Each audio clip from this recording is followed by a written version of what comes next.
allowed the two children to have the budget every year. It's okay. Off your mind. It's okay. She Off your mind. like me. Chai! Now, wow. News outlets like the broadcast. Share the broadcast. Invite your friends, invite your not so friendly friends, and tell all of them that Maiyegun today.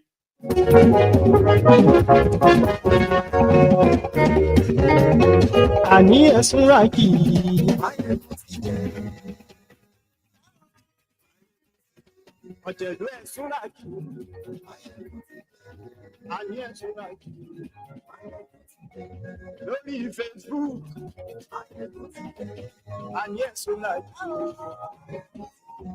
lórí YouTube. I was in London on his way back from China, where we saw him at the maternity ward, where he appeared like almost a nobody. He came here for a medical check. It's barely about 3 weeks ago. He was in Nigeria yesterday reading lies to millions of the Nigerians who watched him. He is now back in London. He said he's here for annual leave. What the hell is that? But we know he's here for a follow-up. I am curious, by the way, because Kalu usually have his own medical doctors in France. American hospital in France. Why is he now turning to London using Bukwari's same doctors?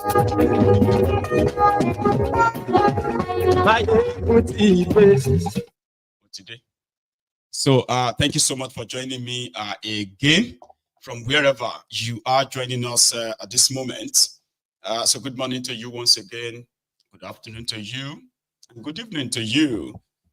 This is Maiyegun welcoming you to the Temple of Truth again tonight, the second day of October, after the charade, or should we call it the display of falsehood yesterday. I am happy, by the way, that major news outlets in Nigeria have come up to fact check the lies that Tinubu read to all of you yesterday.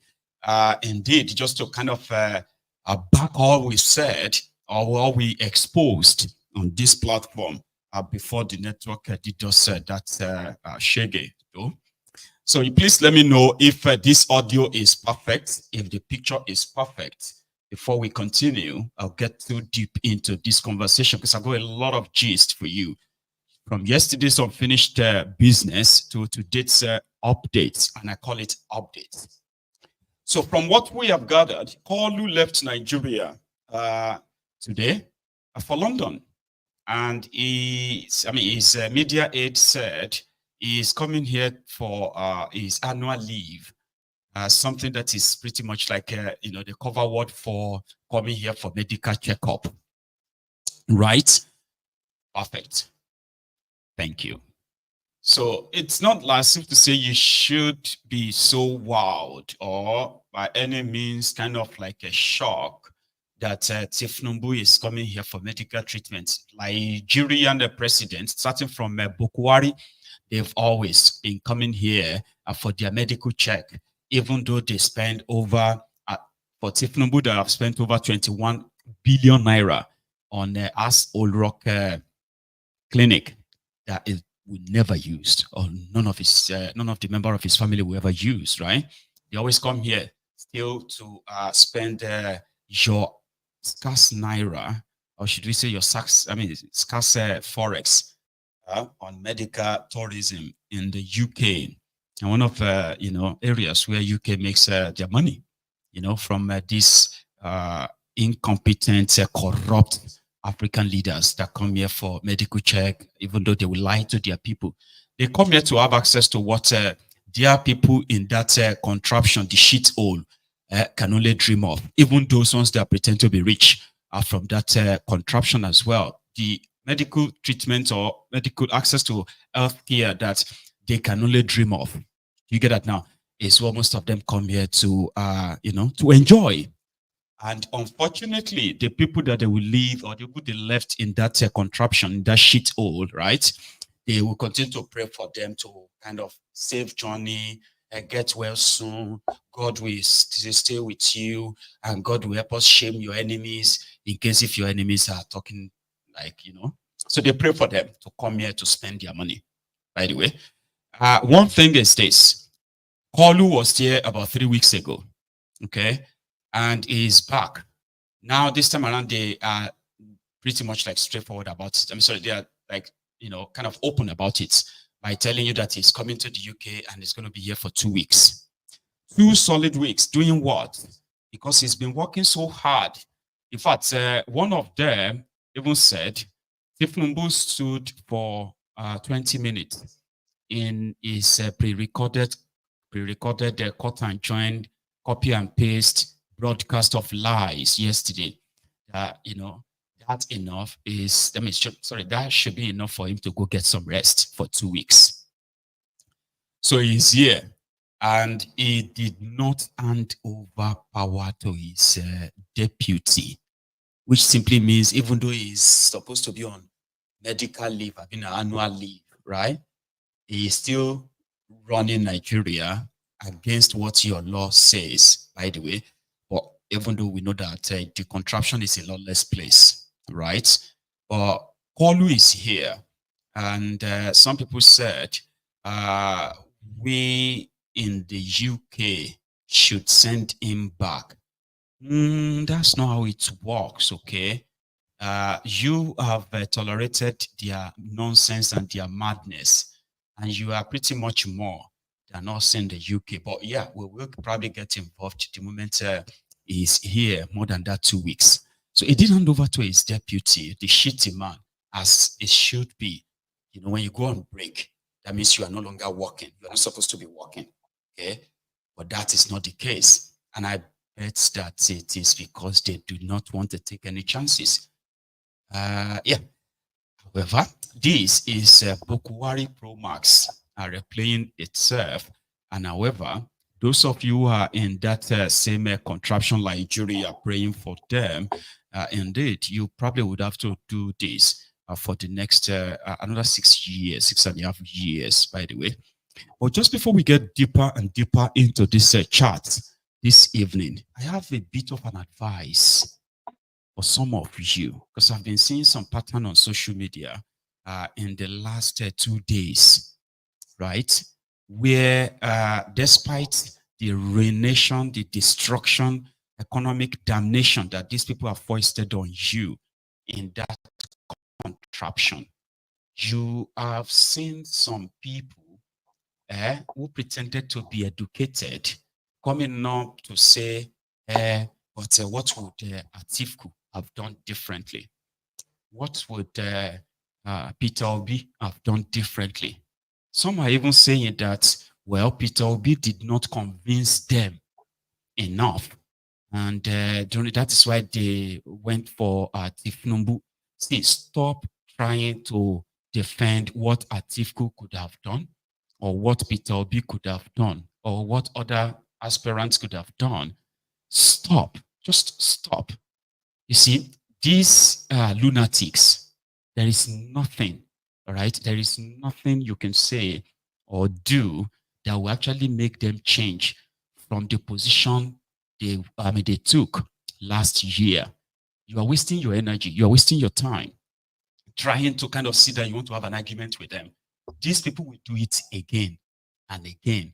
See, if Kolu run for president of Nigeria 5 times, 6 times, these guys, despite what you are seeing right now, they will do it again and again and again. And then they will turn around and ask you that you need to convince them that Atiku will do it differently, or Peter Obi will do it differently. Stop wasting your energy on them. Let everybody just enjoy this Kolu as it is. when they try to start a conversation around that, stop trying to, this is no longer campaign. Do you understand? And stop trying to want to win an argument with them. They know what they are doing. The reason why they will always go for criminals is there. It is mostly for their selfish, tribal, ethnic, religious, and other selfish reasons. So if they turn around and begin to say, so what would the social person have done differently? We are meant to actually, this is meant to happen. Stop trying to argue with them, please. Except if you are also mad, you don't know. But if you know that you are not mad, stop. Tinubu is the best to them. Even those ones that they pretended that they were sitting on the fence. Let me tell you something, right? Some of the people that are today finding it difficult to directly criticize Tinubu and APC. Instead of criticizing these failed people, right? They will begin to try to attack your Obi or attack Atifku. They barely even attack Atifku. It's mostly Obi. And they're not saying now you the obedient. Go, know they take them. Chap, when I don't gather, 1,000 of you don't they respond. Some are some will be abusing them, others will be explaining. Stop. The reason is this, right? Majority of them that pretended that they don't have anything in politics. They were not interested in politics. These were those who actually supported Tinubu deadly. So they were expecting that maybe Tinubu and his gang, maybe they would just change everything. So the when things start getting better, then they will come out and brag.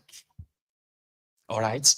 These are some of the people some of you probably look up to on social media, believing that they have intelligence, they are like smart, educated, and all that. So they were neither here nor there. But these days, as they shake it, they fire everybody. You will see them randomly. They will just come up and be like, well, let us be honest, if to say the likes of Atiku and Obi, if to say they came together at that time, they would have won the election. These were people who actually supported Tinubu. But shamelessly, they can't say that to you now. So they will start an argument like, this problem that we are facing in this Nigeria, it was because Obi and Atiku, instead of them to come together, instead of opposition to come together. If opposition doesn't come together, we can't get out of this mess. Don't engage them. Stop trying to, stop engaging them. These were the closest supporters of the Emilokon. The reason why you are hearing them today, as shameless as they are, that they can't even face these criminals, this drug addict, drug dealer, right? The reason why they can't publicly say it is because they didn't expect it. They did not expect this. You understand? They somehow, they were waiting for a time whereby, for example, the Nigerian Naira will gain against the dollars, the standard of living of people will change, there will be improvement in this and that. But since that is not happening, some of them are bleeding slowly. They are bleeding massively. Papa, they are actually bleeding massively. So instead of them to face Tinubu, they will face Obi and blame Obi or blame you obedient. Blame Atiku, blame everybody. Now because now divided your vote. That's why Tinubu is there. Stop engaging them for your own sanity. It's just I don't know, can't really know how many of you are mad anymore now. The whole place is messed up.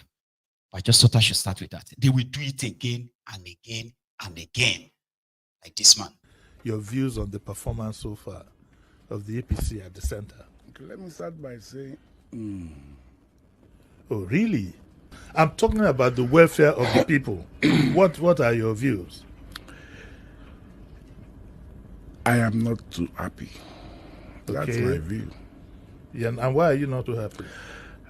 At this age, I expect that the issue of hunger, Yes. the issue of employment, the issue of security, both physical and social, will not be what we'll be grappling about today.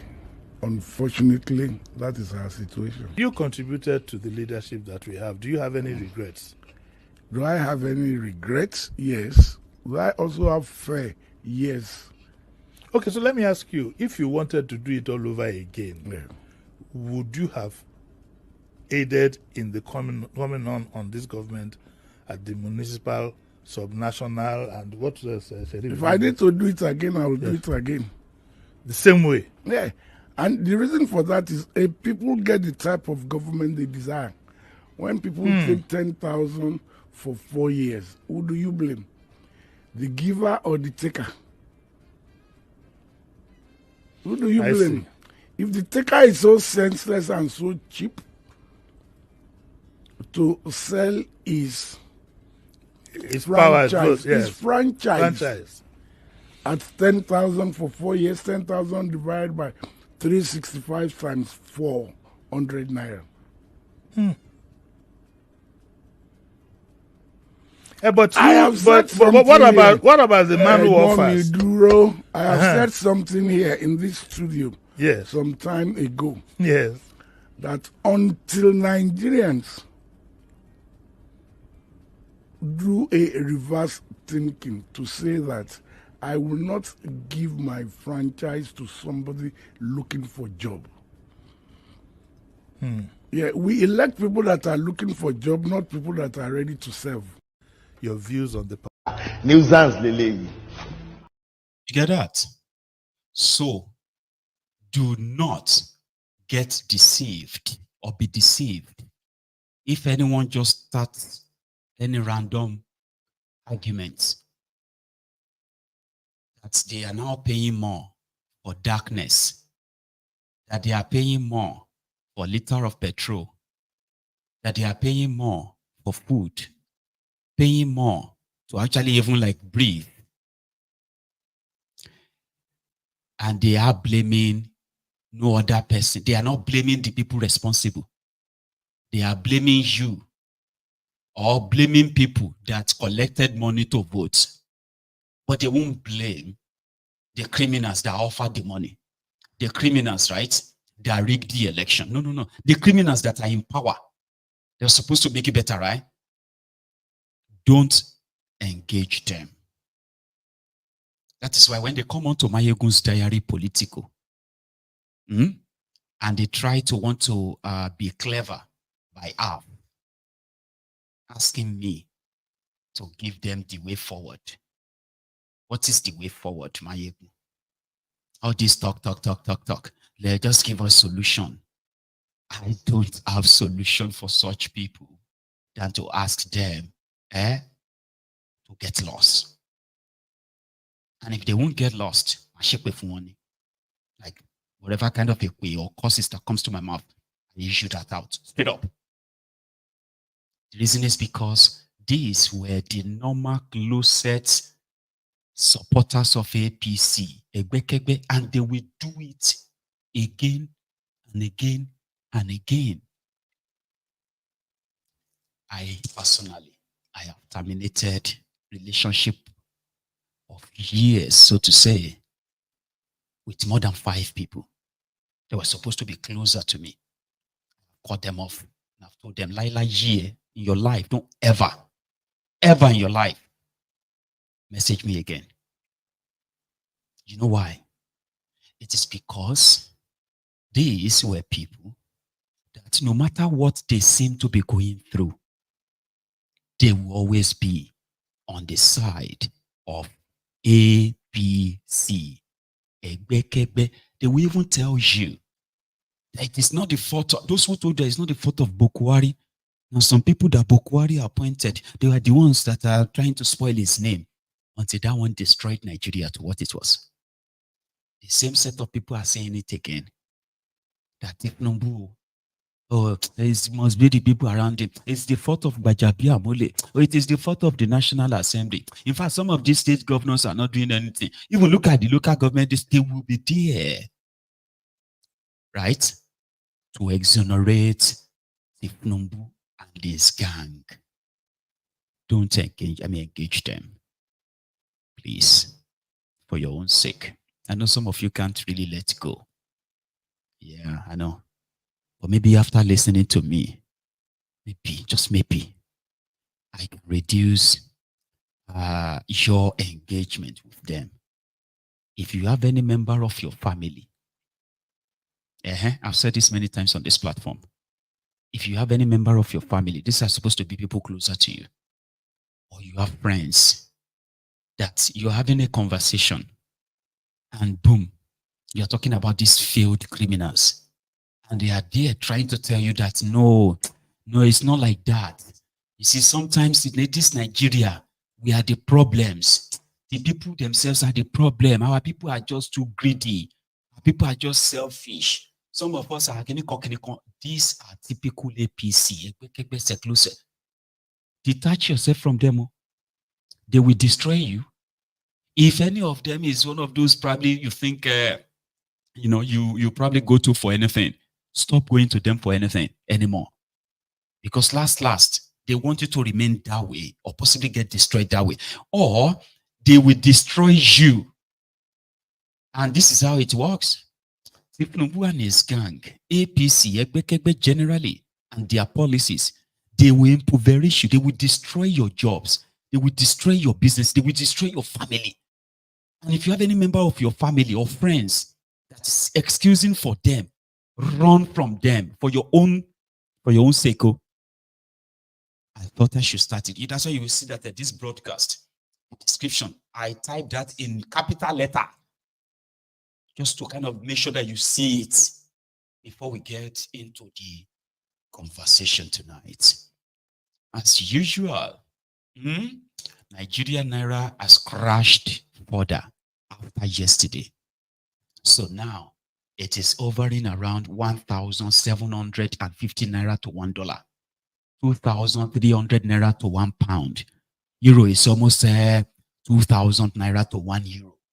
Gradually and gradually, it is back to where it was a year ago when these Olori Burukus floated the Naira. This guy put it in more perspective. It is now going back to where it was.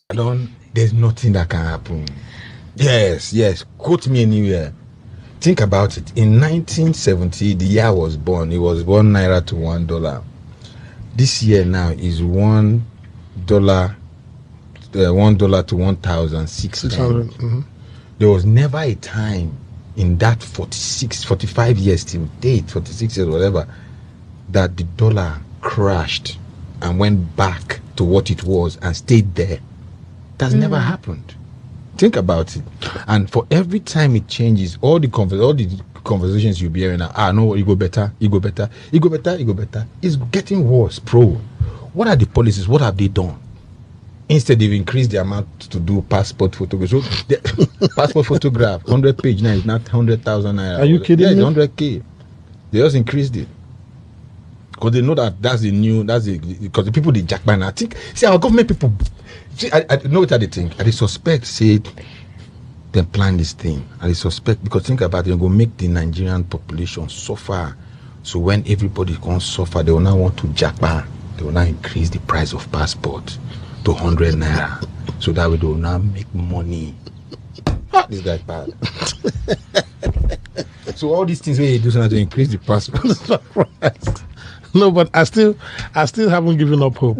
My brother, I'm serious. I feel like I will not say I've given up hope. I'm very hopeful. I believe that one day, like a politician. Yeah. One day the country will be better. The dollar will drop to 1 to 1. 1 to 1. Yeah, let's all believe in that pipe dream. It's gonna be okay. Even not. Oh, okay. Or not. But bro, think now. You said you think. Let's be real now. Waiting they want to do to fix her. We just need to have. We just have to. We just need. We know it's done, bro. Oh. It's over. I think it's over. It's over. He said it's over. And this shuttle is over. It's over then. I need to go and pack. I'm going back to the same country. I'm going back. Yeah. I'm leaving tonight. Yeah. Tomorrow. Mm-hmm. Okay. Already, as we are talking now, so they've told me that there's no fuel. So when you go home now, you're gonna. My brother, I'm walking home. No. Well, looks like y'all need to go back to the strip club. Yeah, you see it. You have to walk home. The man in charge of the NNPC in Nigeria, Maiyegun, who promised to activate the Port Harcourt refinery, 7 times. And 7 times it failed to happen. The last promise he made was that the Port Harcourt refinery will start working at the end of September by the special grace of Allah. Now people are saying, Maiyegun, is the refinery aware that he was going to start working in September? Let's ask the refinery. Let's ask the refinery. Port Harcourt refinery. Hello. Yeah, are you aware that you were supposed to start working in by the end of September? The refinery said, no, they are aware. Today is 2nd of October. And yet, everybody seems to kind of like either make a joke of it or pretend that they never heard that. That is what the contraption is. So, Kolu, who has worked so hard, left all of you, and is enjoying his new private jet, by the way, flying everywhere he could go to, Omolomo. Enjoying the guard of honor everywhere he goes. Because he's working so hard. The man that they said, or they believed, defended Lagos, created Lagos, built Lagos, defended Lagos against Atlantic Ocean, and all of that nonsense that they spewed, especially by supposedly educated people, is off to the UK.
Is the country that is begging for debt forgiveness. I mean, isn't that even a joke? And yes, I was reading from one of his aides that published that video, and then the impoverished Egbekegbe Abobakus, they were praying for safe journey. And they were praying, they said, he needs some rest. Thank you, Ashwaju. Get some rest. Ashwaju, please, maybe you can use that opportunity that is in the UK to appoint ambassadors. Do you know that Nigeria doesn't have any single ambassador in any country for the past 16 months? Yeah, I know, like, of what value is even all of that and political appointment it is, right? But there's some kind of leverage that gives, okay, where you have ambassadors from your country representing your countries in all these places. As somebody from that Nigeria, it is of no real value, but to the rest of the world, it possibly just shows that you do not really have a government, so to say. 16 months, there is no single appointed ambassadors to any country as we speak, and everything is pretty much on autopilot. So they were begging him to probably, so that some of them that have not been given appointments, they can give them appointment, instead of having diplomats, new diplomats who can actually, build a relationship between that contraption and other countries. It's going to be given to politicians as a compensation for their loyalty to Tinubu. Others were saying in that same post, they were begging him to reshuffle his cabinet because some ministers know they perform. They need to do, Ashwaju, please, when you get to London, please do something about this minister. Is he going to announce the new minister? I was like, God damn it, man. But they were praying for him to go well and come back, and all the enemies made them they cry. People like this Maiyegun made they cry. They cry. Ashwaju enjoy. In that their shit hole, right? Buba. Who appointed him? So we should blame President Tinubu, of course, for anybody or any or anybody that calls himself president or governor or now chairman of council. In this period, I mean, you have said there is hardship, things are tough. But, I mean, if you are to give an advice to your friend, I mean, you said the president is your friend, what do you think should be done immediately? Turn things around. Well, many things. All these issues is revolving around the exchange rate. All these issues, including the petroleum, whatever, PMS, AGO, or whatever you call them. Let him bring experts that can advise him on how to sort out the foreign exchange issue, the exchange rate of the Naira. And he can't go on borrowing. He can't. He can't go on borrowing. We don't need to borrow and service the country. Let's cut our clothes, our coat according to our clothes. Alhaji Galadima, your presidential candidate, Robbie Kwankunso, said he could do a better job. And in your mind, you think if he was in power, he could have done better? We could have done better. Really? Yes. In what ways? Because we can even export Sheun to CNN or Al Jazeera to earn dollars. All this Japa that you people are shouting about, we appointed him. Nuisance, Lele. He's also one of those loudmouth, okay? Sorry if the audio is not... You know what I noticed, right? I've got this this higher tone of voice, okay? So sometimes when I speak too loud, I feel like I'm just shouting, and I hate it. So I am going to advise you, if the audio is not that loud on your own device, increase it.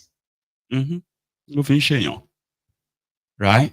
So I get closer to my microphone than anyone, and I've got some powerful microphones there, okay?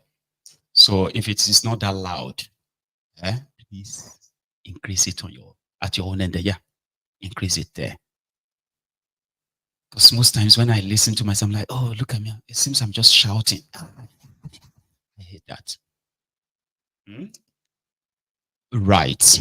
So these advisors who have one or two things to say to Tinubu, especially on their TVs in Nigeria, they are more or less like clowns to me, because whatever it is that you are seeing in that tech contraption, everything is as they wanted it to be. And there is no magic that is going to be performed. Tinubu will borrow money to fuel that aircraft, and you will pay for it. Like yesterday, when he announced that they've cleared the 30 trillion naira ways and means money printed by Emefiole during Boko Haram's time, he lied. I said that on this platform, and I am glad that more than 10 other independent fact checkers online on your TVs in Nigeria, they've come out to say it was a pure lie. How could somebody read that when you know it's a lie? How could you lie to your own people and pretend to want to give them a false hope? Because that's what that is all about. This woman is not impressed. So I'm going to play our own voice on this, okay? This woman. I think in most sectors in Nigeria, there is opportunity to drive development. What has been lacking is the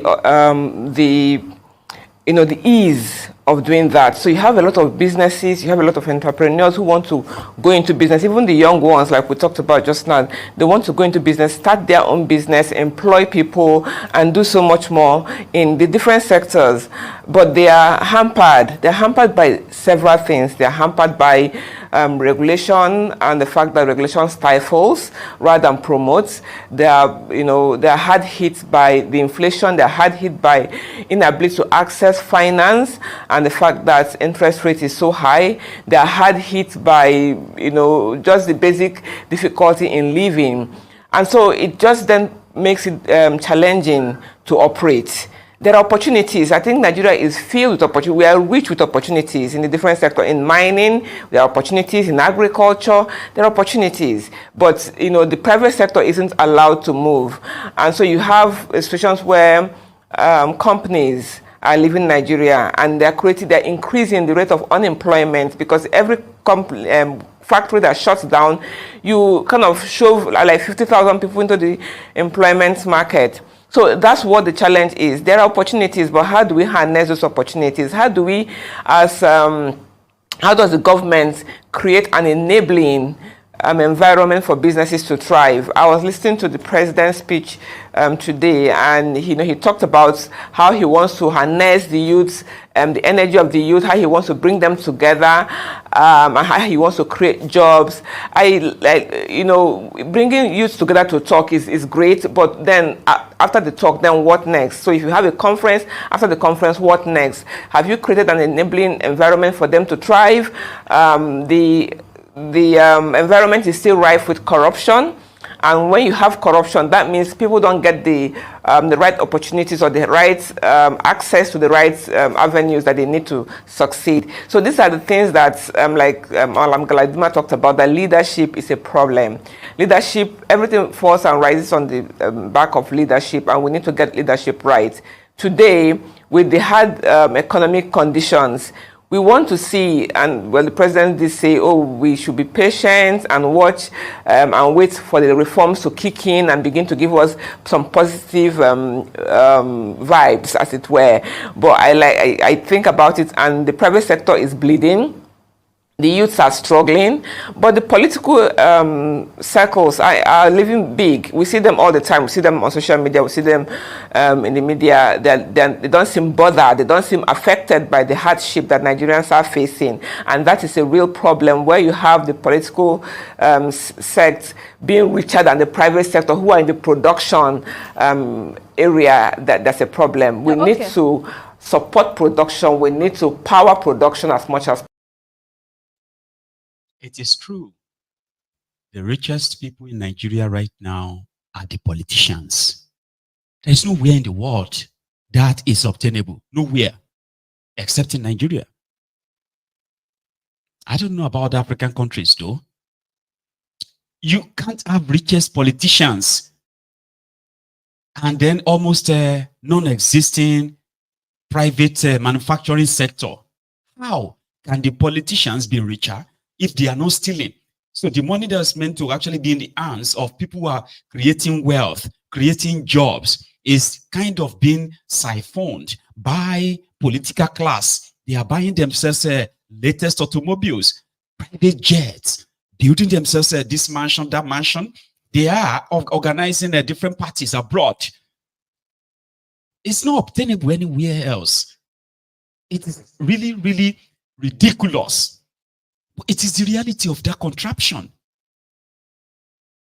And then they are telling you to have faith, to be patient. Everything is going to be fine. How? It's not going to be. And one of you, I don't know if this guy has come down, by the way. It was caught on the power line somewhere in Adamawa, where he said, except that if Tinubu actually come down from Asurok, he's not coming down. I don't know if he's come down now. This is happening live in Maiyegun local government, Adamawa State. Today, being the 27th of September 2024, this young man, full of energy, full of vigor, clamped the 33 kVA high tension in Maiyegun local government, saying that he will not come down until Tinubu comes down from the presidency. We don't know. Today is market day in Maiyegun, and the market is already relocating to this very place. Everyone just wants to see what is happening. You can see with your own eyes, things are happening in the world. You can see.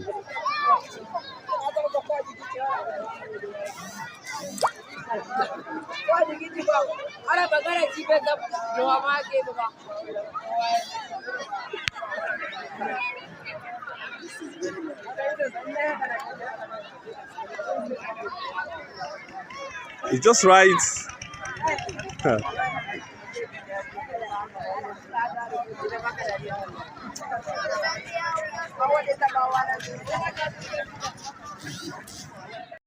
Like I said, I am not sure if that individual is still there, and it would have to be there for the next 2 weeks until when Kalu comes back.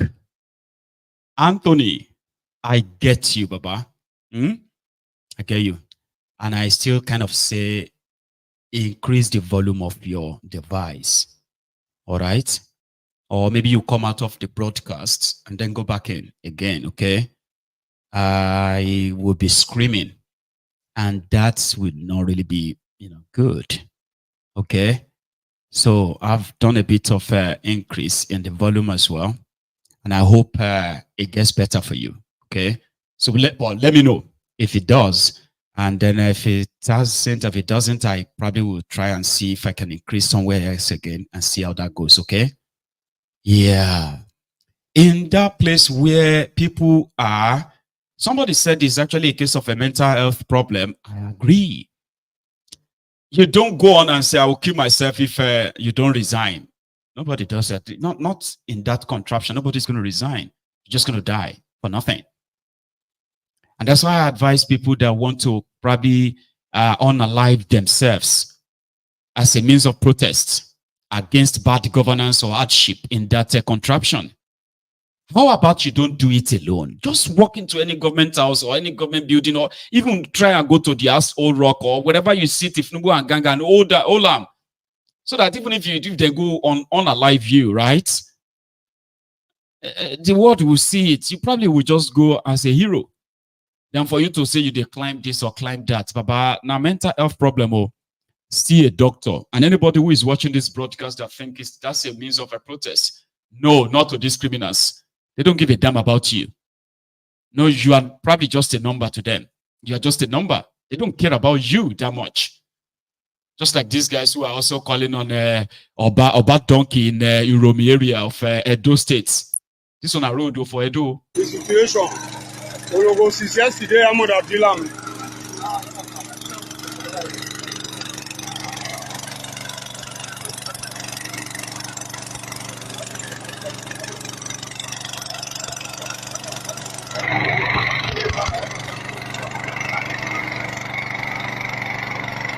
I'm saying, this is us. It's supposed to go up some more. Because this is little one. That's a one. The enter inside. The enter inside. Let him carry the water. Go inside, make carry and come out. You push stone. Wait!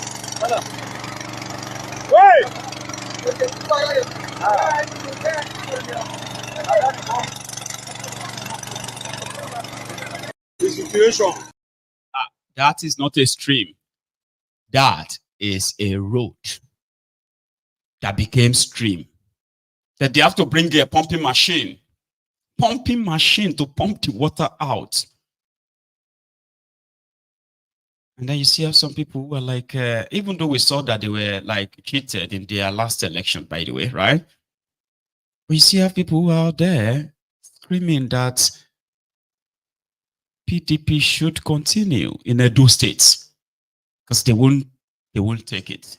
Saw some of them in front of the INEC office for about 2 days now, from 30th of September, the 1st of October, the 2nd of October.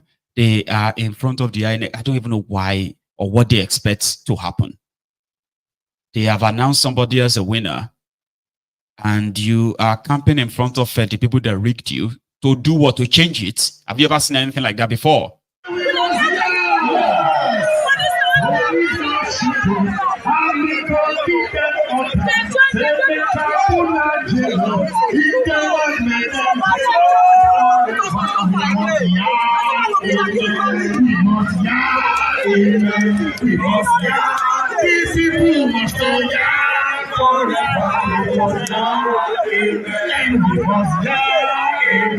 We must die, the people must come forever. We must die, amen.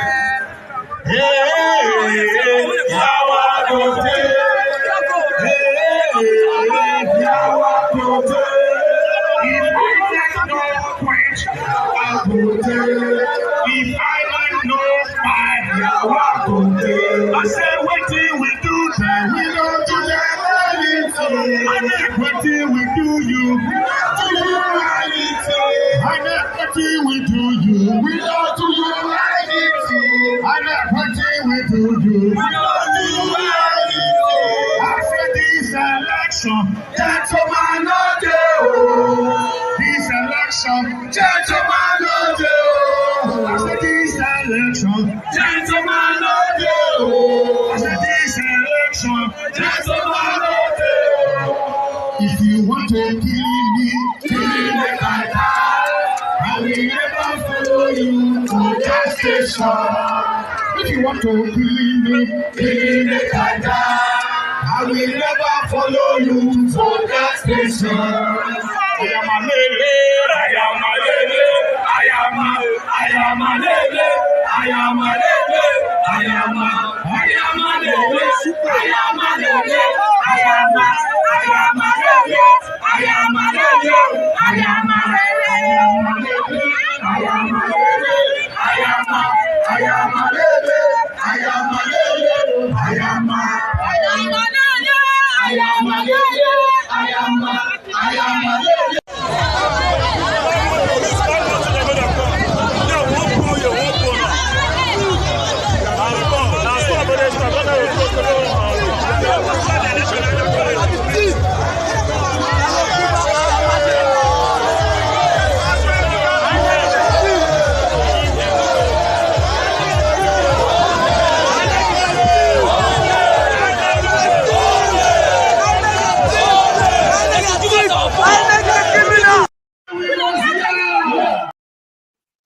I don't know if they were told that if they protest, INEC will change their mind and then unrig the election, and they would now declare as swear. I don't know.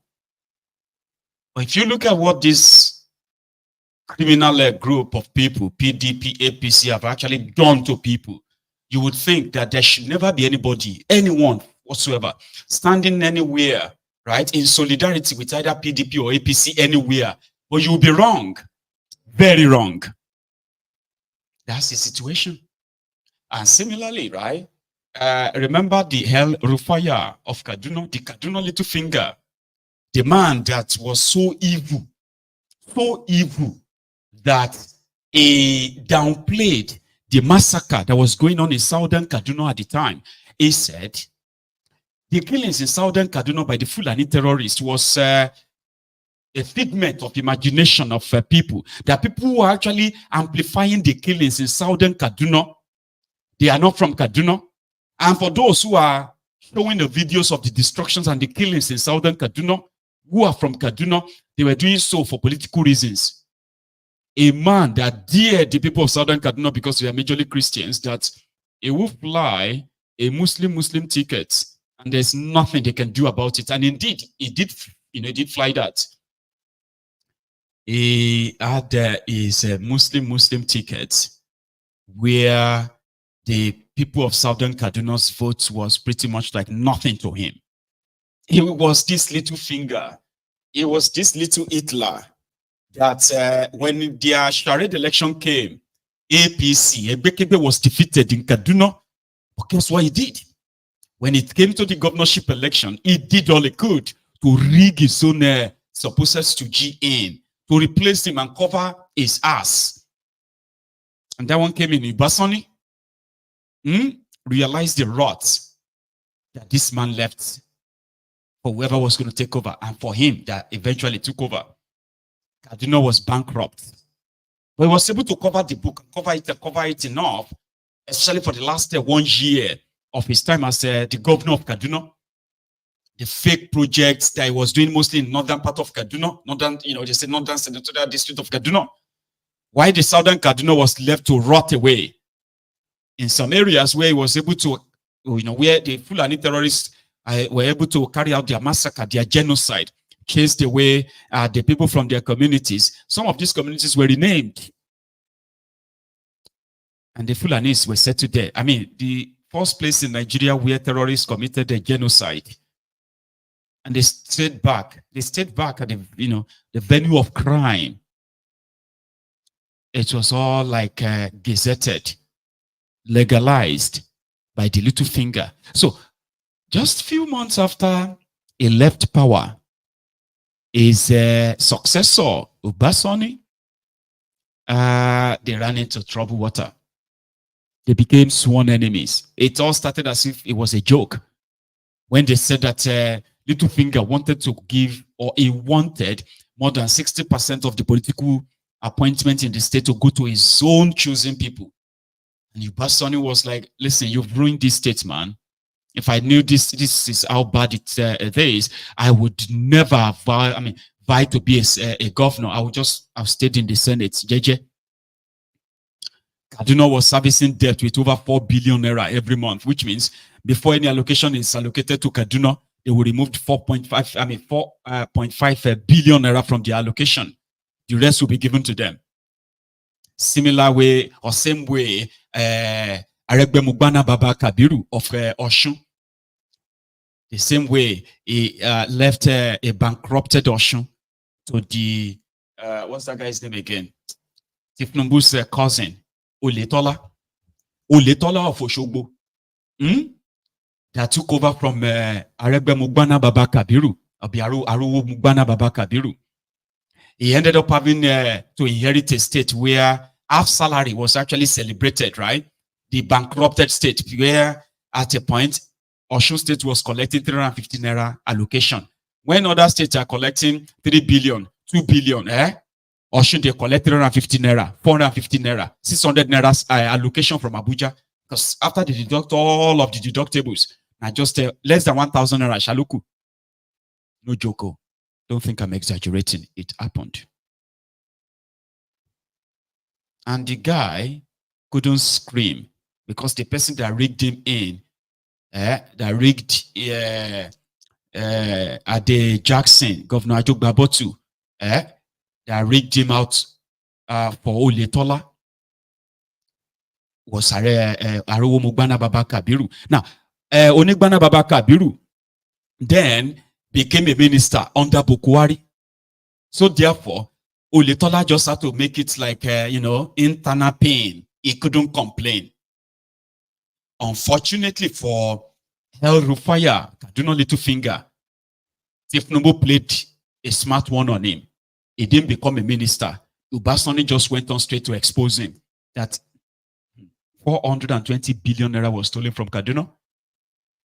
And now, a year after, Kaduna Little Finger is now a preacher that says he is ready to swear with Holy Quran that he never stole a dime from that Kaduna, that it was all political descent to tarnish his name. Now, I don't know who is going to give him a Quran like they gave to Patawale of Zamfara, who is also a minister today. Patawale of Zamfara stole more than 200 billion naira Zamfara state money, according to his own successor. But he's rewarded as a minister. So he has something as a leverage, whereby he can be on the run. But today, this criminal, this terrorist, this thief that awarded a contract of 17 billion naira to the son of the general overseer of Redeem Church, Iroboye of Redeem, whose son became a road contractor simply because of the connection that Iroboye of Redeem has with this El Rufaya of Kaduna. They gave him a contract of 17 billion to construct a road. He collected over 8 billion, ran away with it. All of this is part of the money, an expose that Ubasani exposed on this thief. Now he is now a philosopher that is now telling us how important politics is and why everybody should be involved. The little finger. Second mistake is a toxic political culture. I've been spending a lot of time with politicians in the last few years. One of our biggest mistakes in government was not taking politics seriously. Politics is important. Politics trumps everything. Politics is more important than anything you can think of. Because if you ignore politics, you do so at your peril. I have found that the biggest problem we have in our country, other than the leadership crisis and the failures I've mentioned, is the nature of our politics. We have a politics of private interest. We have no politics of public interest or public good. And you know, the politicians proudly tell you that politics is about interest. If they don't get what they want, they are ready to collapse the system. Every military coup in Nigeria's history was engineered by civilians that have lost elections, rightly or wrongly. If a politician contests for a position and he doesn't get it, he will not support a party member that got the nomination. He will rather move to the opposition and ensure that the person that defeated him, fair and square, loses the election. So we have a political culture where the primacy of personal interest trumps everything else. Now, what is the difference between human beings and animals? So it is with most Nigerian politicians. Everyone for himself. No one for the country. No one even for the party. It's an interesting political culture, and it's ingrained. Politicians believe that is the way, that is politics. And to change it will take quite an effort. This is a problem, and until we fix our politics, we'll continue to throw up the wrong leaders, we'll continue to sustain a system that serves the elite few to the detriment of the many. Second mistake. I'm highly disappointed of Nigerian government because the Nigerian government were highly disappointed in them due to foreseen circumstances. Definitely, I'm one of those people are proving people should die in coronavirus is more better than people should die in hungers. Hunger kills more than coronavirus because some people are less privileged. Due to foreseen circumstances that I said it, some people are less privileged, which they are based on daily pay, which are not even based on salaries.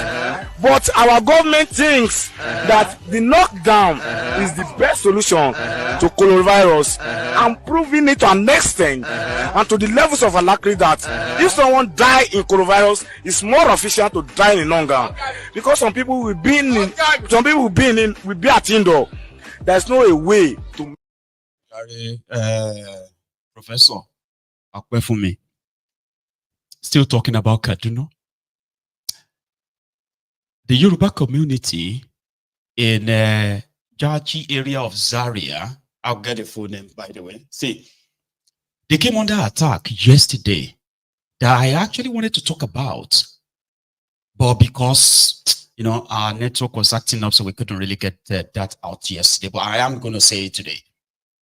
So what happened?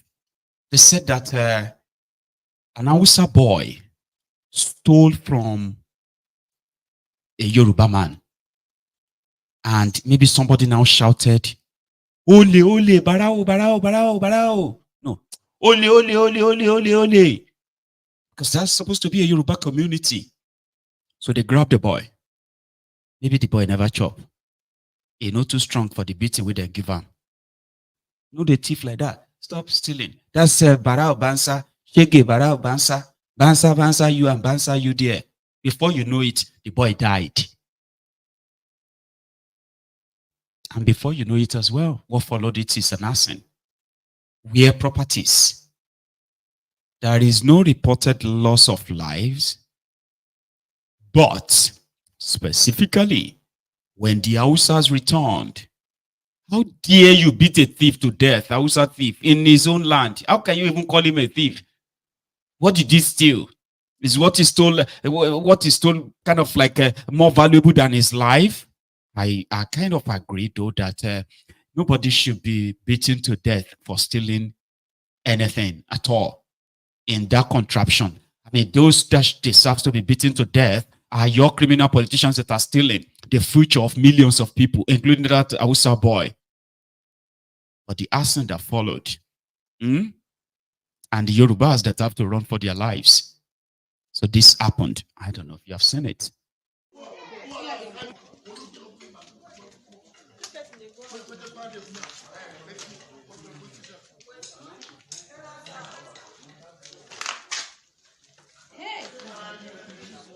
This is a house that then got burned. They stole all the property inside this house. And they set the house on fire. The owner of this house has been macheted. They stabbed him.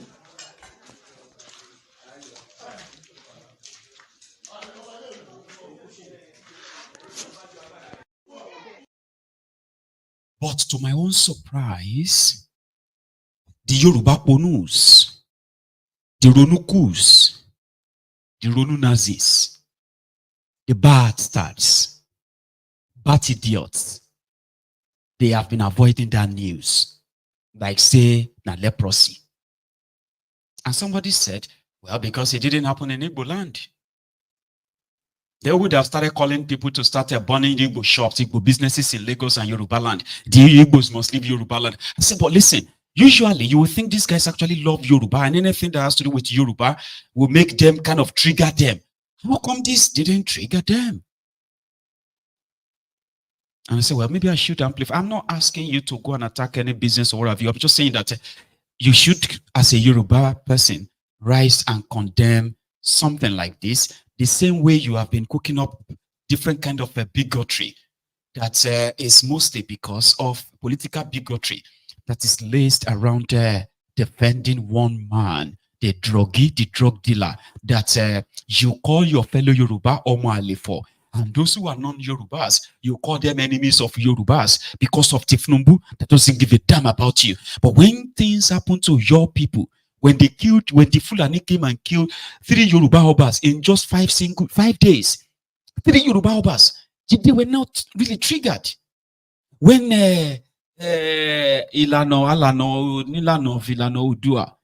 when that old man said over 20,000 Yorubas have been killed, one person began to have a panic or brain hemorrhage or brain shut down, like on social media. Like, why are they ignoring that news? How come nobody is asking for Tinubu to go and protect the Yorubas in Kaduna? Kaduna government won't even make a statement about it. And this happened, right? According to information I have here, it's a Yoruba community in Wush. No, hang on. It's called Jushi Waje. And they said it's opposite the Nigerian Army Depot Barracks in Zaria, Zabongari in Zaria, which means the supposed military barracks in front of the place just let it happen. And those who got stabbed, the properties got burned. They were specifically the Yoruba communities in that place. And you, that is so obsessed, you, the Omo Irokirons, you that, you know, have already used left hand to point out your father's houses, if your father has any. You are not concerned, right? But when it comes to Tinubu, or they mentioned Igbos, you get so triggered that somehow you begin to instigate violence, that some of you are a bunch of cowards that you can't really carry out yourselves. Except on social media, where you have this loud mouth who shares all the Igbos away. If we see any Igbo this or that, Baba, I would have expected you to sort of like amplify this enough to make you feel like, to make anyone that comes after any Yoruba anywhere to think twice. So the verdict is that none of these Ronukus actually cares about Yoruba. They don't give a damn about Yoruba or the Yoruba people or the Yoruba land. The only thing that triggers them is whenever they know that Tinubu may not spend his 80 years as they are envisaging. And a lot of people are totally against the incompetent, corrupt Tinubu and his gang of thieves. So the only thing that triggers them is anything that threatens that Tinubu will probably end up in jail or even dead, or them losing the power. They want the power that is not serving them or serving anybody. That's it. So when next they say they try to gaslight you into defending Yoruba, as they will say, right? That the Igbos ate Yoruba, or this one's ate Yoruba. It is actually not Yorubas. They are practically letting you know that anyone that is against the Tinubu, right, will be considered as enemies of Yoruba. Meanwhile, Tinubu is #1 enemy of the Yoruba people. Just like Bokwari is the #1 enemy of the Fulani people. When Fulani terrorists were killing people all over Nigeria, the other Fulanis who were not terrorists, nobody see that they have any better life. They are languishing in poverty, in abject of it, in lack, and in terrorism, right? If Bokwari never gave a damn about them, their children were never given any treatment like education or whatever. No. But rather, they were using the position to protect terrorists. Terrorists that are kidnapping and killing other people around Nigeria. And they were making them feel like anybody that condemns Bokwari is an enemy of Fulani. Meanwhile, Bokwari was #1 enemy of the Fulanis. 8 years after, the lives of the Fulanis in Nigeria is worse. Except for those who have access to this free money through the political association. Similarly, the Yorubas right now, they want you to believe that anyone and everyone that is against this Tinubu is enemy of Yoruba. No, Tinubu is #1 enemy of Yoruba. Yorubas are becoming alimajiris. Yoruba children are dropping off schools. Yoruba elders are dying of preventable diseases because they cannot afford their medication. Yorubas are losing out in the scheme of things. No skill, no education, no wealth, no nothing. But they want you to believe that anybody that speaks against Tinubu is the enemy of Yoruba. What exactly is the benefit of being a Yoruba, that you have a Yoruba man as a president of Nigeria? What is that benefit to you as a Yoruba man or woman? To your children? What can you say is the direct benefit you can see right now? Say it to me right now. Tell me. Because I may not know. Nothing. Rather, the democratization of this poverty, democratization of this shege, you are mostly the people that are sharing it more. Ebim power. That's not English. That is not Igbo. That is not Hausa. It is Yoruba. Ebim power. But the Ronukus, the Yoruba Ponus, the Yoruba Muales want you to believe that anybody that is against Tinubu is enemy of Yoruba, when they are actually the enemies of Yoruba land, the Yoruba people. We'll stay back in that Kaduna. This guy was explaining that when the little finger was there, they used to construct a kilometer of road for 500 million naira. A kilometer. Today is 1 billion naira. He's talking all kind of other nonsense, but it might sound sensible to some people, but not to me. I just want it to be on record. The person that succeeded, the little finger, El Rufaya of Kaduna. Development has tremendously increased. But don't forget, if you have anything to do with economy, I can tell you, you have to know the cost of fund. Cost of fund means if we have constructed a road in the last 5 years at the rate of 500 million, today you construct the same road at the rate of 1 billion naira. That is the cost of fund. Do you know the economics of that? You have to check. That is why sometimes I want to educate people when they don't understand. Again, some of us, just like the president is talking about paying debt, which is, I think, is real. We have to agree with that. In Kaduna State, also when I came in, every month I'm paying 4.7 billion debts that I inherited from the previous government. But I'm not complaining. Government is about continuity. We have to pay the debt, just like federal government also paying the debt. In Kaduna, we're paying 4.7 billion. If you go and check and see our allocation, you will agree with me. And this debt, we've only started paying it in June 2023. So what am I talking about? I'm talking about the fact that, look, every month in Kaduna State, what we are getting at the moment is about 8.something billion. And 8.something billion means we're supposed to have to receive about 12 billion compared to what other states are receiving within the northern Nigeria and some other states around the north. But unfortunately, we have 4.7 billion minus because we have to pay our debt. And these debts are sovereign debts. They are being deducted from the FAC allocation. If you go to the management office today, check what Kaduna State government is paying every month. From the foreign debt is about 4 billion. From the local debt is about 700 million. So this is the fact. So I'm starting with minus 4.7, but I'm not complaining. We are trying as much as possible to manage what we have. Today in Kaduna, yes, I agree with you, governance is about saving the cost of governance and trying to manage what we have. Since I came as a governor, I kept saying, we have not bought a single vehicle in Kaduna for anyone, whether myself, whether the deputy governor or my commissioners. And again, we have reduced the performance bonuses or the salaries of our commissioners, our deputy governor, and myself today sitting here. I'm only receiving half of my salary. Why? Because we have to make the sacrifice considering the fact that we have this problem. And again, people can talk about what of our IGR. Again, our IGR account is with the Zenith Bank. You can go and check. Our IGR account is with the Zenith Bank. Every month, Zenith Bank is deducting about 800 million from the source because we also inherited a debt where Zenith Bank must deduct 800 million from our IGR account. And I cannot change that because I inherited that. So as a government, I don't like talking, I don't like mentioning, I don't like complaining. It's simply because they're asking the question.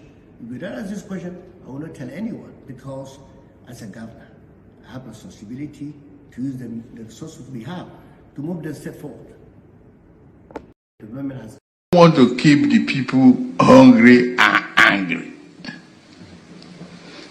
But we say, be patient.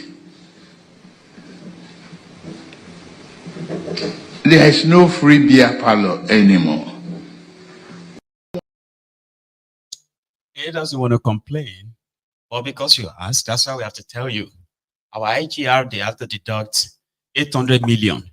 From the VAC allocation, they have to deduct 4.7 million. So that simply means that Kaduna is servicing debt every month with over 5.5 billion naira. And that is the legacy of El Rufaya, who lied to them that he increased the IGR of Kaduna State from 13 billion naira a year to over 80 billion. It ended up as a lie and many other lies like that, okay? But you will never know if there was not any kind of like disagreement between them, okay? You would never know. They will probably have been patching it up and make it look like, it's just the people that I feel sorry for, unfortunately, okay? Because as we speak, they are still being, your future has been mortgaged. They've borrowed against your future, that of your children.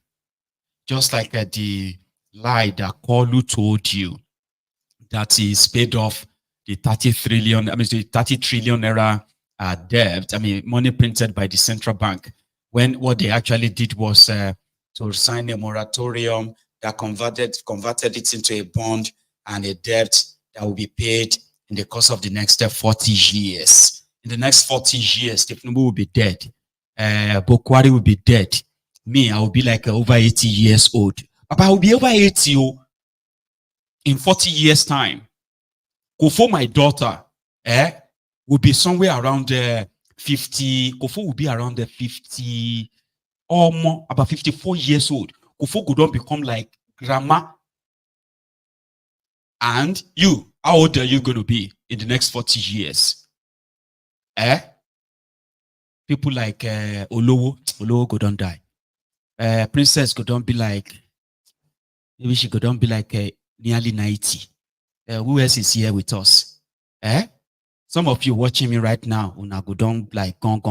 If you live long, I'm saying that the most you can live is probably 100. Some of you are in your 60s. So at 40, that's to tell you how much they've mortgaged. If I am still alive, I won't even probably remember much anything anymore. They will just Grandpa, you know why? Go and do the research.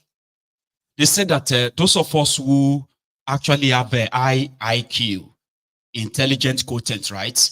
We are prone to end up having dementia.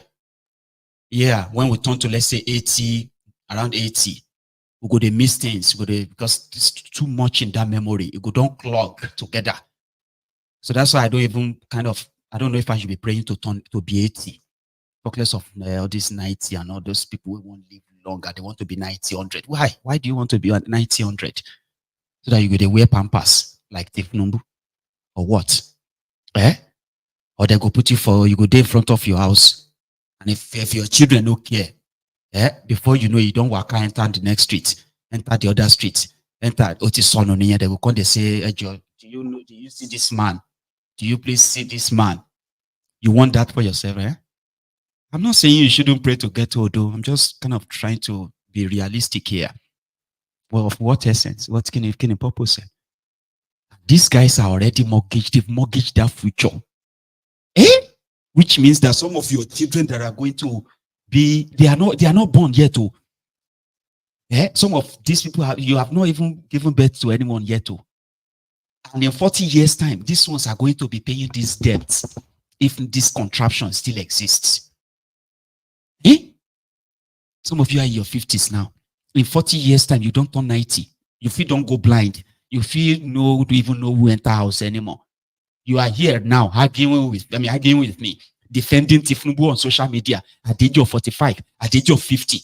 Meanwhile, in another 40, 50 years, memory tiku. Light go day, but nobody go day house. They go come, they use rain. You see that maja okun, that rope.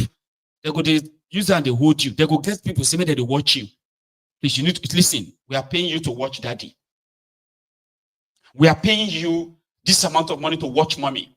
Don't let her go out. Okay? Keep the gate shut. Our children go to tell us that time. I know say your religious mind go to say, I reject it in Jesus' name. Are you right? It is science. It is nature. In 40, 50 years' time, me, Maiyegun, if I am still alive, now some other people go, they try, they arrange me. It is not a cause. So if these people are so heartless, cold-hearted to mortgage our future that much, think about those ones that are yet to be born. No? And you are here on social media arguing with me, trying to shut me up, all because of the evil plan of these criminals. You are not thinking. You are not. You are not being real. You are in your 50s, in 40, that's what they did with that central bank money. It is a debt. And that is just that one. No. There are many other debts that they will have to pay for 99 years. Some did there now 60 years they could take pay them. I go down die. My children go down almost like even dead too. Their own children, their children, they will be the one to clear this. And you are not afraid, you are not worried. Because you are selfish. You think you are going to live forever? These criminals are going to be gone. In another 20, 30 years, some of them will be dead. Me and you go don't turn to old men and women. Struggling, old men and women. We have to exist in the economy that they will leave behind. Who is going to clear the task? Who is going to clear it? No problem. Continue. Because as it stands, right, similar thing is happening in River State. But the only difference is that that Kubara guy is just to actually really give us something. Except for the fact that he's trying to say, okay, he's fighting to put his own structure here and there. He's yet to give us something on how much damages Wirewike actually caused and what the future owed for the children of River State after the 8 years of Wirewike. But no, it is all political survivor to loot. Do you know that in the next 5 days or 4 days, they will be slugging it out in River State? You go to hear gunshots, ballot box snatch because of local government election. All People's Party is the new party of Fubara and his guys, because Wirewike has taken over PDP, he's taken over APC, he has taken over Labour Party. The only left over party is APP, and they are having local government election on Saturday. And it's like they are having a war. Anyway, it was at the, what do you call it, INEC office or RISIEC office yesterday, before the Independence Day celebration. I'll show you that one a little bit, and I'm going to take you to what they are sort of currently cooking. Because some set of people want to actually have their own turn, where Wirewike is a threat, and they won't give up like that. That's from Enugu. We'll come back to those ones later. First. Welcome. Thanks, you surprise us. Yes. I want the poor. Because I've gone that much the man of men. Yes. I went to some and the hearing that people are planning to come here. I wanted to come to see myself. Oh, everything is going on. You know, we're prepared for the election. We're prepared. That's what I want to hear. No, prepare for the election. 100%. It's an unmistakable outcome. Yes, sir. All right. Thank you for your support. What is important to me is that River State has to be alive. It doesn't belong to anybody. I don't care who nominated you, but do the right thing. That's what is important today. Because if we make a mistake today, it's going to live with us forever. So, I thought there's no people in here. Nobody has a right. This is River State Independent Electoral Commission. It belongs to River State. And I'm the governor. Yes. I'm the chairman. So if there's anything, let me know. I will come here myself. If any judge, no matter how pleasing, any policeman that is not authorized, just let me know. Thank you. Thank you. See? All for Saturday. The militants were out too. You heard us Abuja yesterday, right? Or I have a longer version of his own statement. I'll share that with you. Here.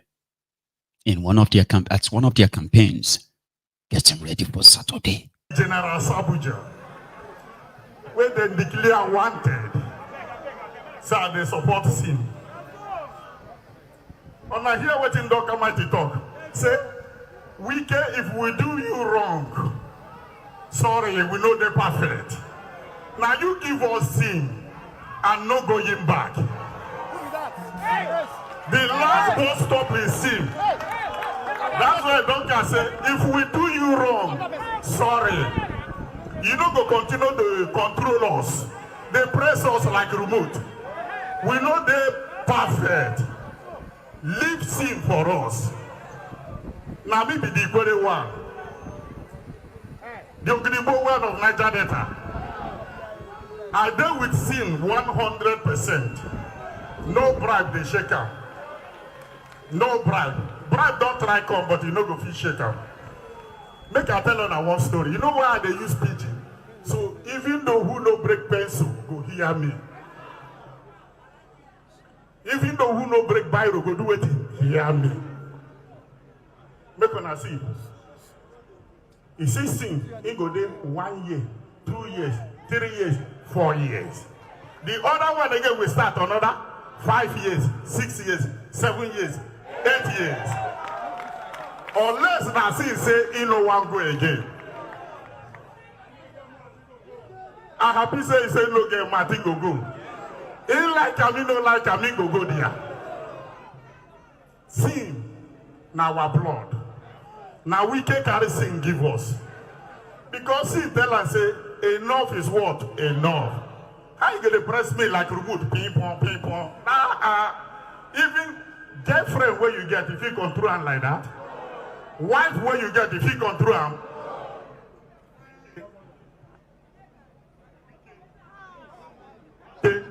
Wicked, they are dead.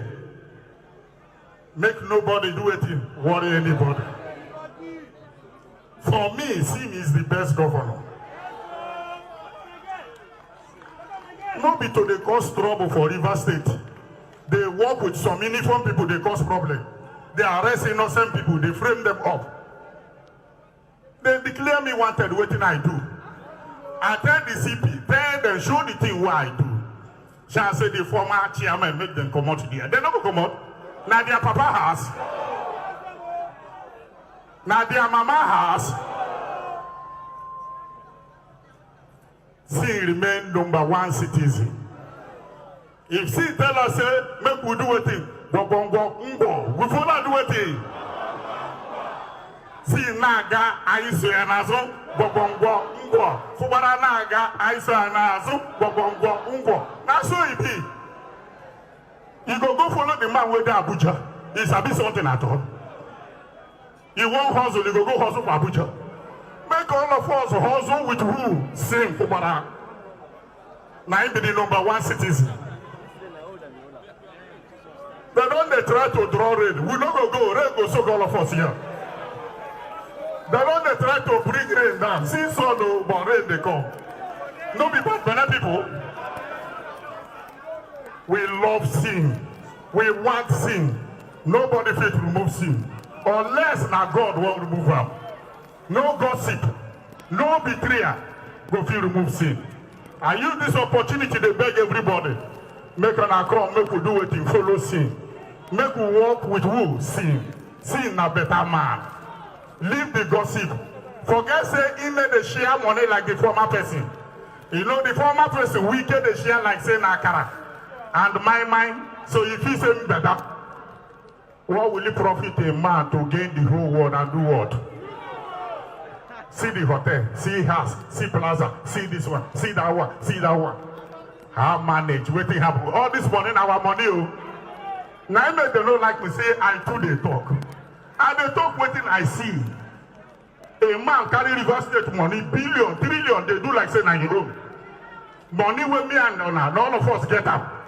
One man they do like say the money €9. Go see the house when bid for other judge. Country home. How many children they there? How many wives they there? How many concubines they there? Who they live inside na cockroach? Go see house. We go carry and go heaven. Waiting beyond this thing. It's too much. Vanity upon vanity is what? The thing too much. It don't start again. They buy for Abuja. They buy for Abuja. They buy. What thing happen? It don't turn to land grabber. Go see the whole Abuja, the whole land, everywhere. The same thing. It turn to land grabber. Go see all community, everywhere and get land.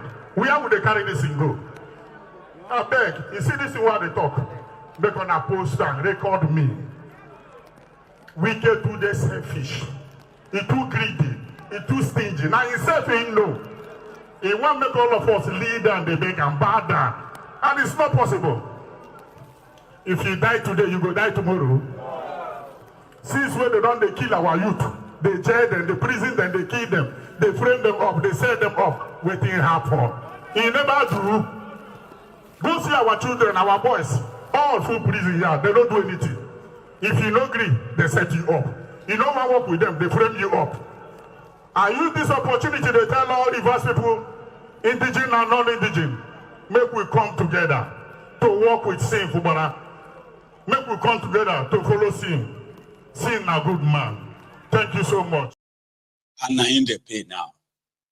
So to make it more detailed, right?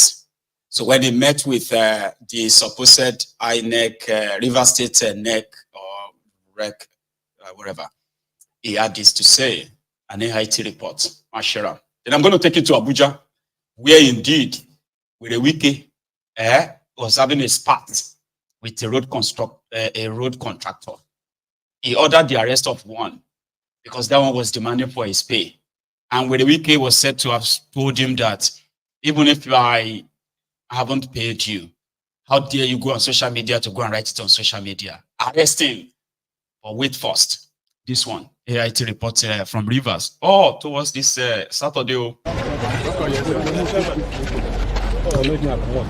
River State Governor Siminalayi Fubara, they arriving at the headquarters of the State Independent Electoral Commission, otherwise known as RISEC. Received by the chairman, retired Justice Adolfo Senebeli.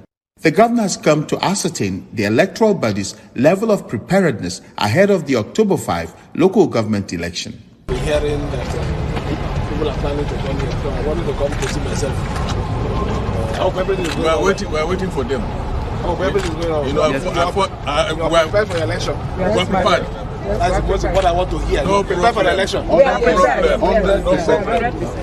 It's an unmistakable outcome. Yes, sir. A federal high court in Abuja this Monday stopped the Independent National Electoral Commission from releasing voter registers to RISEC to conduct the October 5 local government election. The court held that RISEC was wrong in fixing the October 5 date when all relevant laws guiding the election had not been met with. Our election will hold on the 5th of October. RISEC told me they already had an order mandating them to conduct the election on the 5th and the security agencies to support them.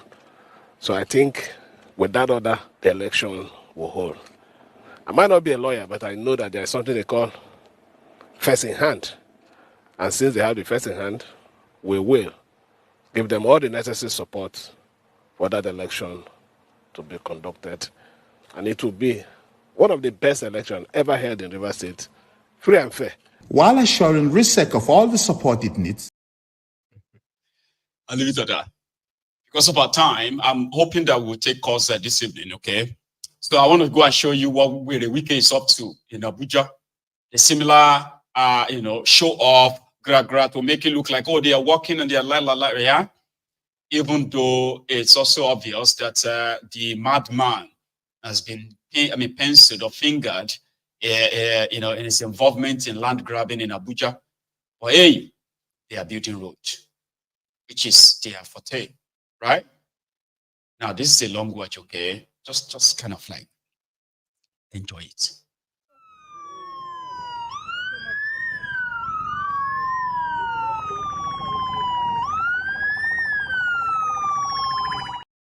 Oh, just a sec. Thank you so much, Rich Mind, for that beautiful campaign on YouTube, where you are encouraging every viewer to at least like the broadcast. We are over 1,700 of us on YouTube. Before everyone begins to leave, right? At least let's take the likes to at least 1,000. That's kind of reasonable. How can we have over 1,700 people watching, right? And we only have just about 500 of us who have liked the broadcast. So if you haven't, come on, let's take it to 1,000 if we can. I don't think we can because people are really, really conservative with the way they like the video. But at least you should try like it. Let's go back to Abuja.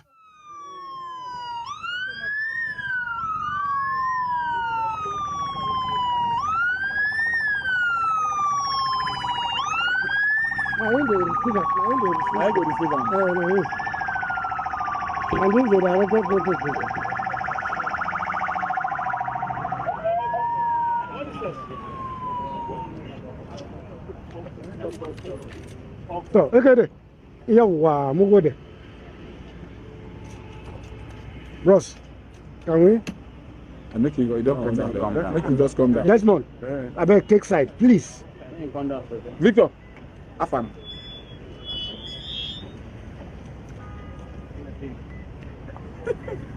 Oh yeah, can we pull out?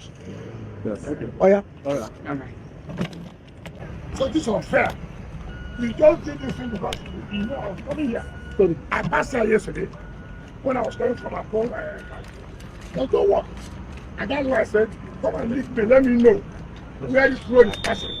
And you are telling me that they've done 70% of the work. Where is 70% of the work done? Yes, well, we have paid over 80%. I saw one bridge there. Artworks are done. It's not correct. Yes, sir. It's not correct. I thought you would have even stopped at that bridge. That's what I thought you would have stopped. So when we are coming, I asked my bodyguard, where is this road leading to? There's no work linking to anywhere. And we could have paid 80% and then see what you're saying. I would have said that. And you told me like, you think I don't come around here?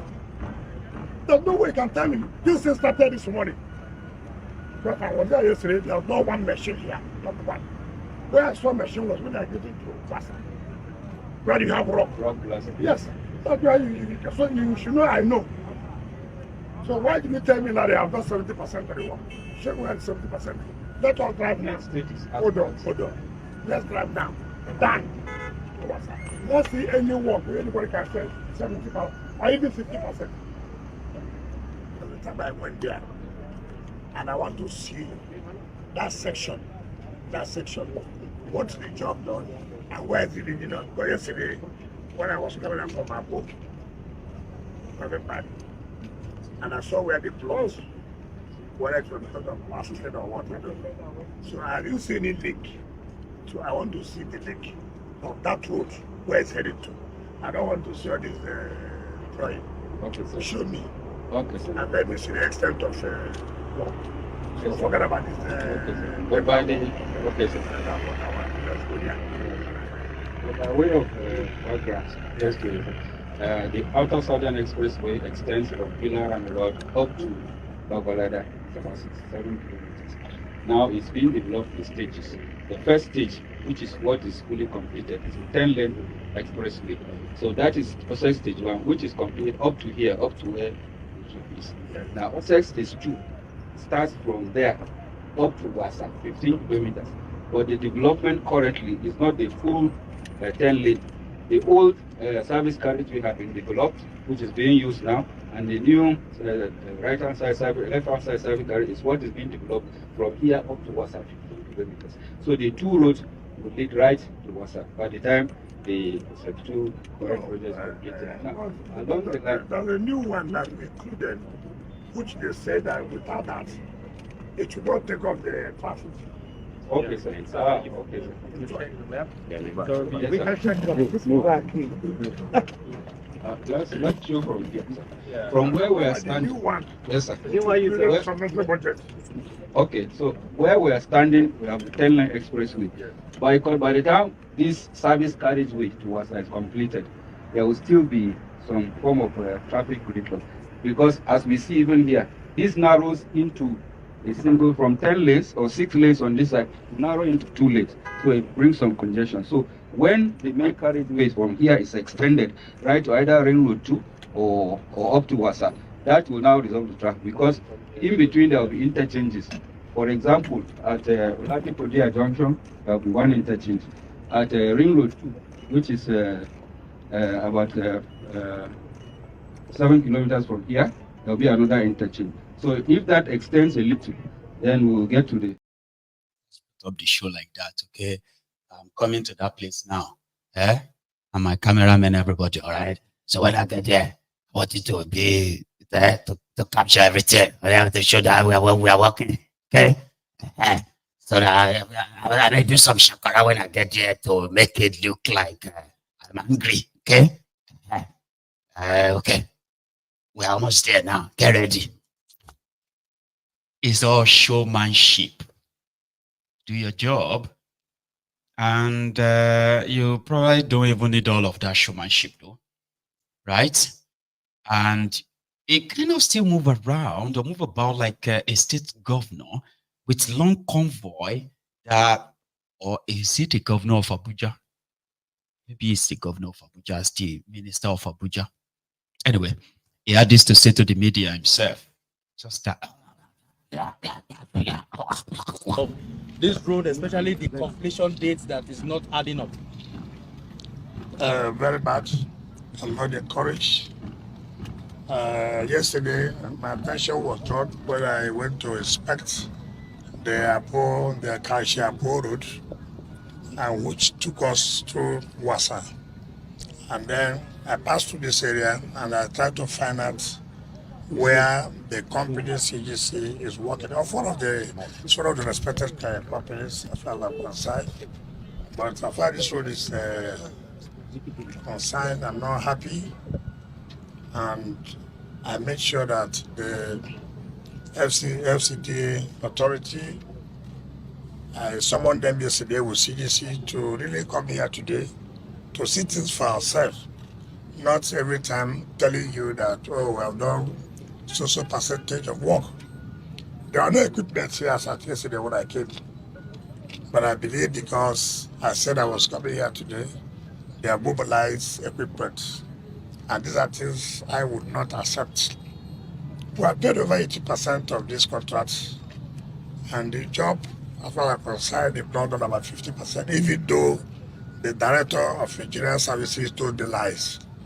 And I'm not going to accept that. And I have told you to sit down with CGC and bring up the work plan.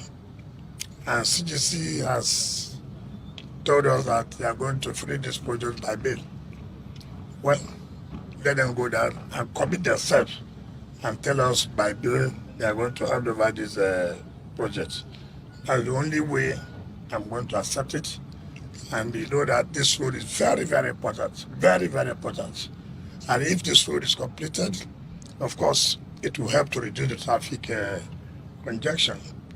I look at economic activities. Look at what's going on here. So it's one of those things we believe that it's routine for us to move from one side to the other and not to sit in the office for you to be reading reports on papers. So this is where we are. Honorable Minister, we are specific from the beginning that you will make money available and they should do their part. What will you be telling non-performing contractors in other areas you have awarded and FCT residents are looking forward to completion dates?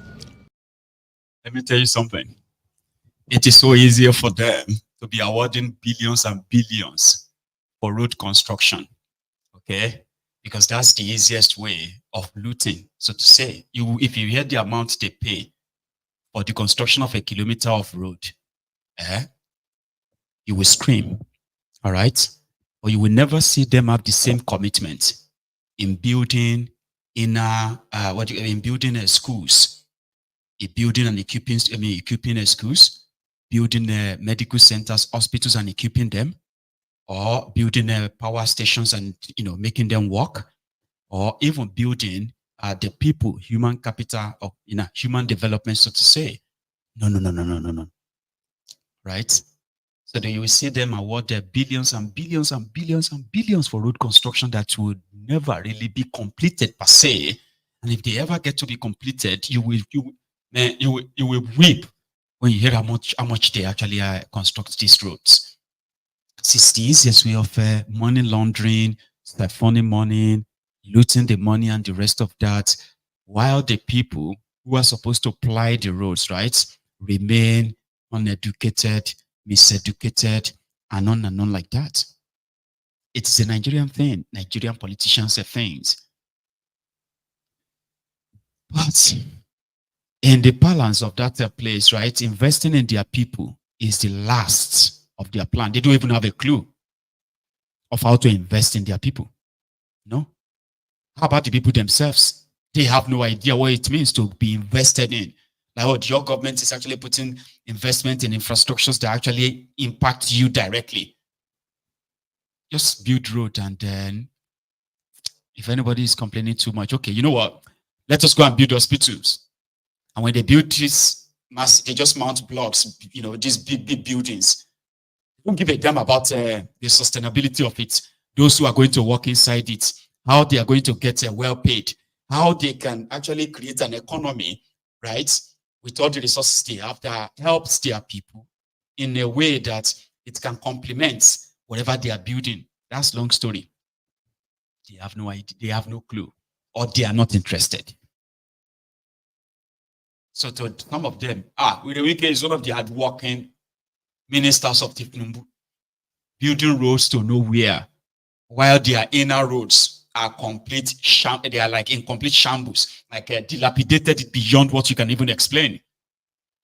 But they are building highways, constructing bridges over it, and all that stuff. It is the Nigerian thing, unfortunately. Human development, zero. And we might live on like that. I believe that the people of this community, Edu, AK community in Edu local government area of Enugu, like many times I've seen them protested, not just this particular community, many other communities in Enugu, especially the border towns or border communities in Enugu state who have come under different attacks of the Fulani terrorists. Here is one that is so recent. They are being kidnapped, they are being raped.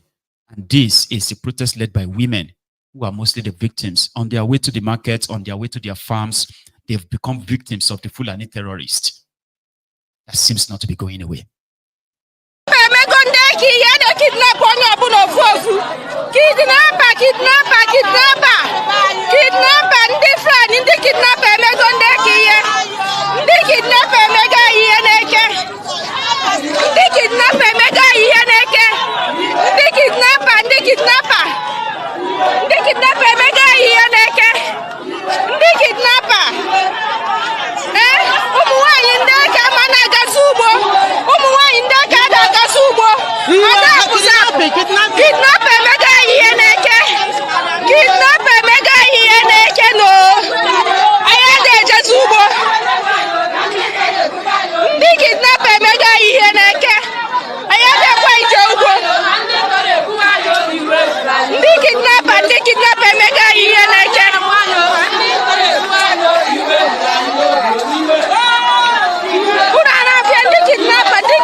As we continue to help amplify the voices of, the voiceless communities, where they are supposed to the government and politicians continue to look the other way, and in most cases trying to pacify the terrorists and their sponsor to look good to them by ignoring the cries of their people. It's everywhere.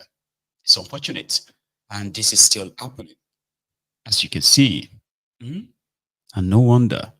No matter how much they try to blackmail those who are really fighting for the people, especially the IPOB, you say, here, the children won't forget their own folklore hero, Nnamdi Kanu.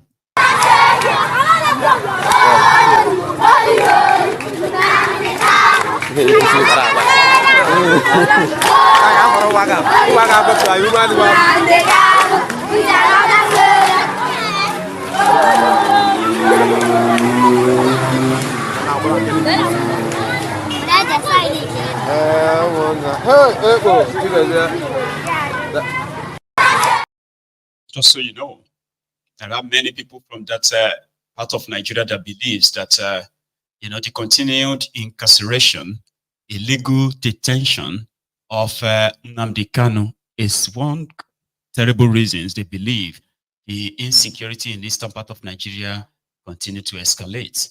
If there should be anybody who cares for the lives of the young and the old in the eastern part of Nigeria, they will rise and support strongly the unconditional release of Nnamdi Kanu.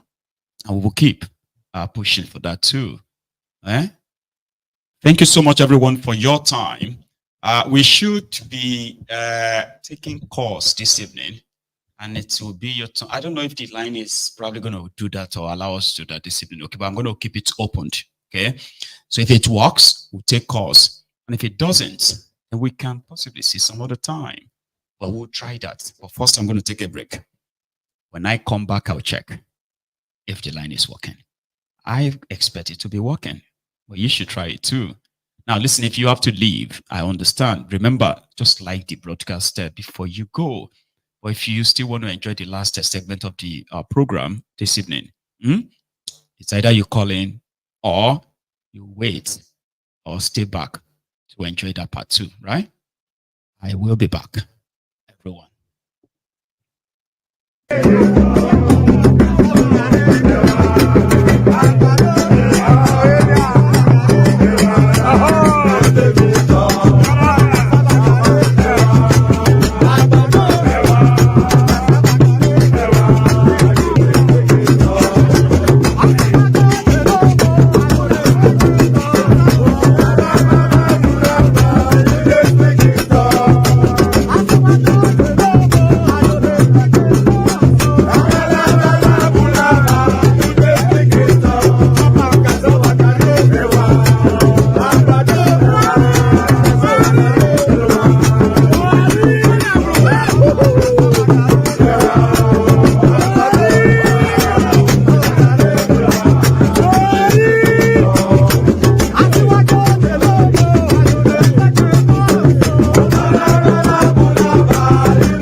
Thank you, everyone. Let's check. It's the line is still pretty much open, but there's something I need to put us on notice of. Okay, there is a lady, a very strong young woman, who became the victim of human trafficking. You know, where people always are looking to have, you know, an opportunity where they are offered a greener pasture on the other side. Especially the main targets are the poor from the rural communities in Nigeria, where human traffickers always target them, promise them a lot of goodies if they are willing to travel abroad. And they ended up being trafficked, sexually trafficked, and then sexually abused, sold as slaves. A lady, a young woman who has been through it all, has been sharing her own experience. She survived it enough that she's now using her own experience to teach other young people, not just women, young people from our community, as well as across Nigeria, where she wrote a book. She's just written a book. And this book, she wants to give to as many young people as possible, especially those in their the secondary schools, to tell them that, listen, there's nothing bad in trying to want to have a better life outside your enclave or your community. But it's ideal to understand that if you want to do that, you do it rightly, okay? Do not fall prey of human traffickers. It is one horrible crime that the world has come to know. And they said it is a multi-billion-dollar industry where vulnerable people are being targeted and then trafficked out of Nigeria. This lady has just written a book, and I'm going to do a short fundraiser to support her on this platform, and I'm going to need your help, okay? My intention is to first share a story. And I'm also trying to put together a package where if I could bring her up here to share a story. The African Wahala, our own, has done a tremendous job in bringing a story to light. And, you know, getting a message or a book to some of these supposed young, vulnerable people in our society, not just from the Jebu area where she is from, but across the western region of Nigeria and possibly beyond. So we intend to purchase as many of those books and get them shared for free to so many schools. And this is not a story that is a fiction. No, it is like a true story, a true life story of somebody who lived through the trauma, who lived through the horror, and hopefully want to prevent same happening to so many, many young people. And I'm going to need your help, right? I am going to need your help in raising as much as possible in buying this book. The book is expected to be launched later this month, and we want to put in our own request for the before the distribution or the launch of that book. I just thought I should say it here so that I don't kind of ambush you. So my platform, or this platform, I intend to put in at least 500,000 naira towards this book. I think we're going to need to raise more than that. Yes, if we can, possibly if we can raise, okay, I won't say, just raise enough, substantial amount that can buy this book and distribute them for free. You get what I mean? Like, I have been told a copy is 4,000 naira, okay? So if 100 of that book is 400,000 naira, then maybe 420 of that book would be like a 480,000 naira.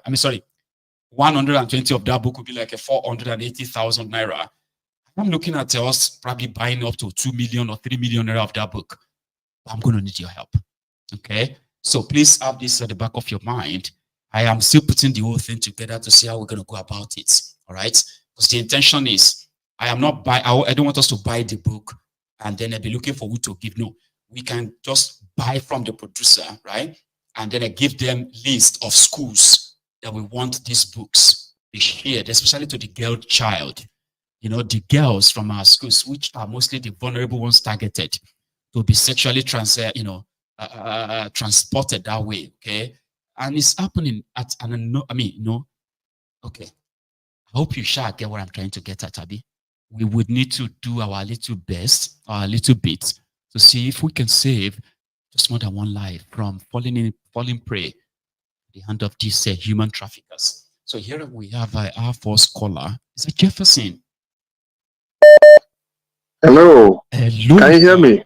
Yes, I can. Can you? Oh, yes, I can. How are you doing, man? I am very well, sir. Yourself? In fact, I am doing great. I hope you had a wonderful day. Oh, well, and thank you. I did. Thank you very much. Yeah. All right. No, that's great. So this caption is kind of very, very intriguing. Kolu coming to the UK for 2 weeks vacation. And while Yorubas were attacked in Kaduna yesterday. And there is no reaction from either Kaduna government or the Oponus that are always threatening us on social media. Not a single reaction. This is crazy. Maybe if it was Igbos or another tribe now, that's when you see. It will be a war. They'll say, the ungrateful Igbos, and we are hosting you. You know, it's just crazy. You know, it's crazy, and that's how we have degenerated. And from the Independence Day that happened yesterday. I mean, people are kind of insensitive. I saw, isn't you? Yeah, I saw the post you shared concerning how people were jubilating in, I don't know if it's New York or whatever. It's New York, right? It's New York, right? You know what some people told me? They said, okay, why don't you just see it as they are actually celebrating their independence from Nigeria, not celebrating Nigeria's independence, but they celebrating their own independence from Nigeria. As all of us, they love Nigeria from abroad. Exactly. You know, we are loving Nigeria. Yeah, they were loving Nigeria from abroad, and they're enjoying in the spoils. You know, why would they love Nigeria because I can remember, most of them will love Nigeria because most of them, when their fathers and their mothers, they steal money from Nigeria, they can buy. Because I've witnessed it firsthand when I was studying in the UK so many years back, where a student bought a shoe. And he told me in the face that shoe cost 3,000 or 5,000 pounds. Really? One shoe. This is 2010. Yes, I can remember I was a student in UK. And he told me, he said, because what happened is I entered this room. I said, okay, Ross, why are you putting your shoes where they are supposed to put school books?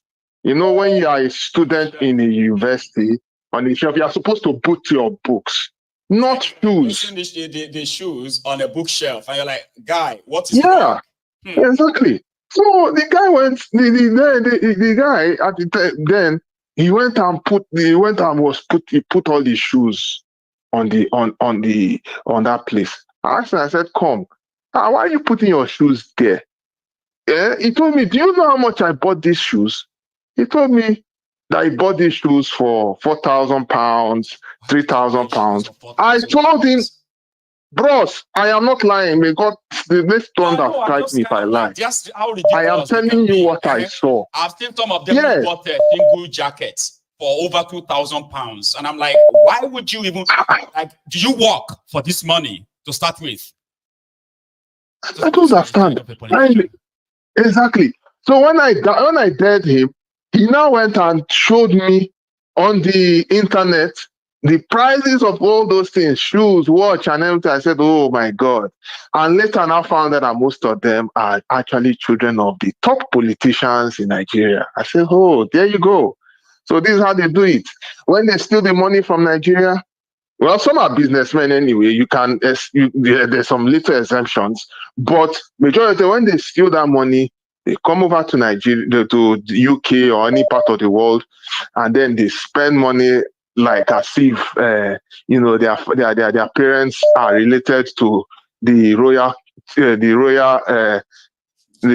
families of Prince Charles and in Emirates or whatever. Showing affluence, and yet there is nothing to show for it. The other time too, I had an argument to someone, or we saw an incident in the US here where an Alhaji, I don't know the state he's from. Is it from Adamawa or so? The guy went and was donating. He donated close to 10 million naira to a university in the US. Meanwhile, in his village, there are so many hungry people. I remember. But meanwhile, exactly. But meanwhile, he can go and donate money in the US. Like, I don't know whether it's 50 million. Imagine someone like that kind of money without him doing anything. Of course, I've not even done it. I've not even seen, but now I see it's exempted anyway. But just imagine the mindset. So what I'm trying to say is that all this mindset of these people is an aftermath of what they have been doing. When they come here, they behave like, oh, and you will see the arrogance. You even find out that even people who are not, you will see all these are fellow foreigners from other parts of the world. When they hear from Nigeria, and you hear the stories they tell you about other Nigerians, where they say, oh, I met a general, nice guy. I met this nice. I say, all right, how nice are they really? Are they nice because you see them because they come over to this country and then they spend money anyhow, and you see them as nice? You don't know the kind of ills they have done back in their home, And it's very, very unfortunate, and there are many of them. I don't know, because this fight is a very, very, very strong one. I just feel that one day, all these people that are doing this evil, we are going to really, those evil will be caught up with them. One way or the other. People will understand that the damages they are actually doing, instead of envying them, right? You should actually be shaming them if you can. See, exactly. Thank you, Baba. Let me take another one, okay? Oh, you're welcome. You're welcome. You're welcome. All the best, man. Bless you. Are you? So I have somebody right there in the comments that is asking if there is no good news from the zoo. So I'm going to say that's a sarcastic comment, right? Because I would have jumped at you if you didn't put the zoo in that comment. So that simply means that you yourself, you are not really expecting anything contrary to what you have heard so far. Talking about good news from the zoo. I wouldn't know how to answer that if reporting the happenings from the contraption is something you don't really find a little bit concerning. Because that's why it is right here. If you are looking for any good news, depends on what that simply means to you. So the good news is to possibly manufacture one. What can constitute a good news? For example, let's say the EFCC just arrested about 18 sitting governors, arrested about 100 National Assembly members for corruption, and they are currently handcuffed, about to be sent to jail. That could be good news, right? Or you see, Tinubu has been arrested, even though he's the president of Nigeria, simply because the National Assembly just impeached him for corruption and cover up. And now he's been arrested. That could constitute a good news.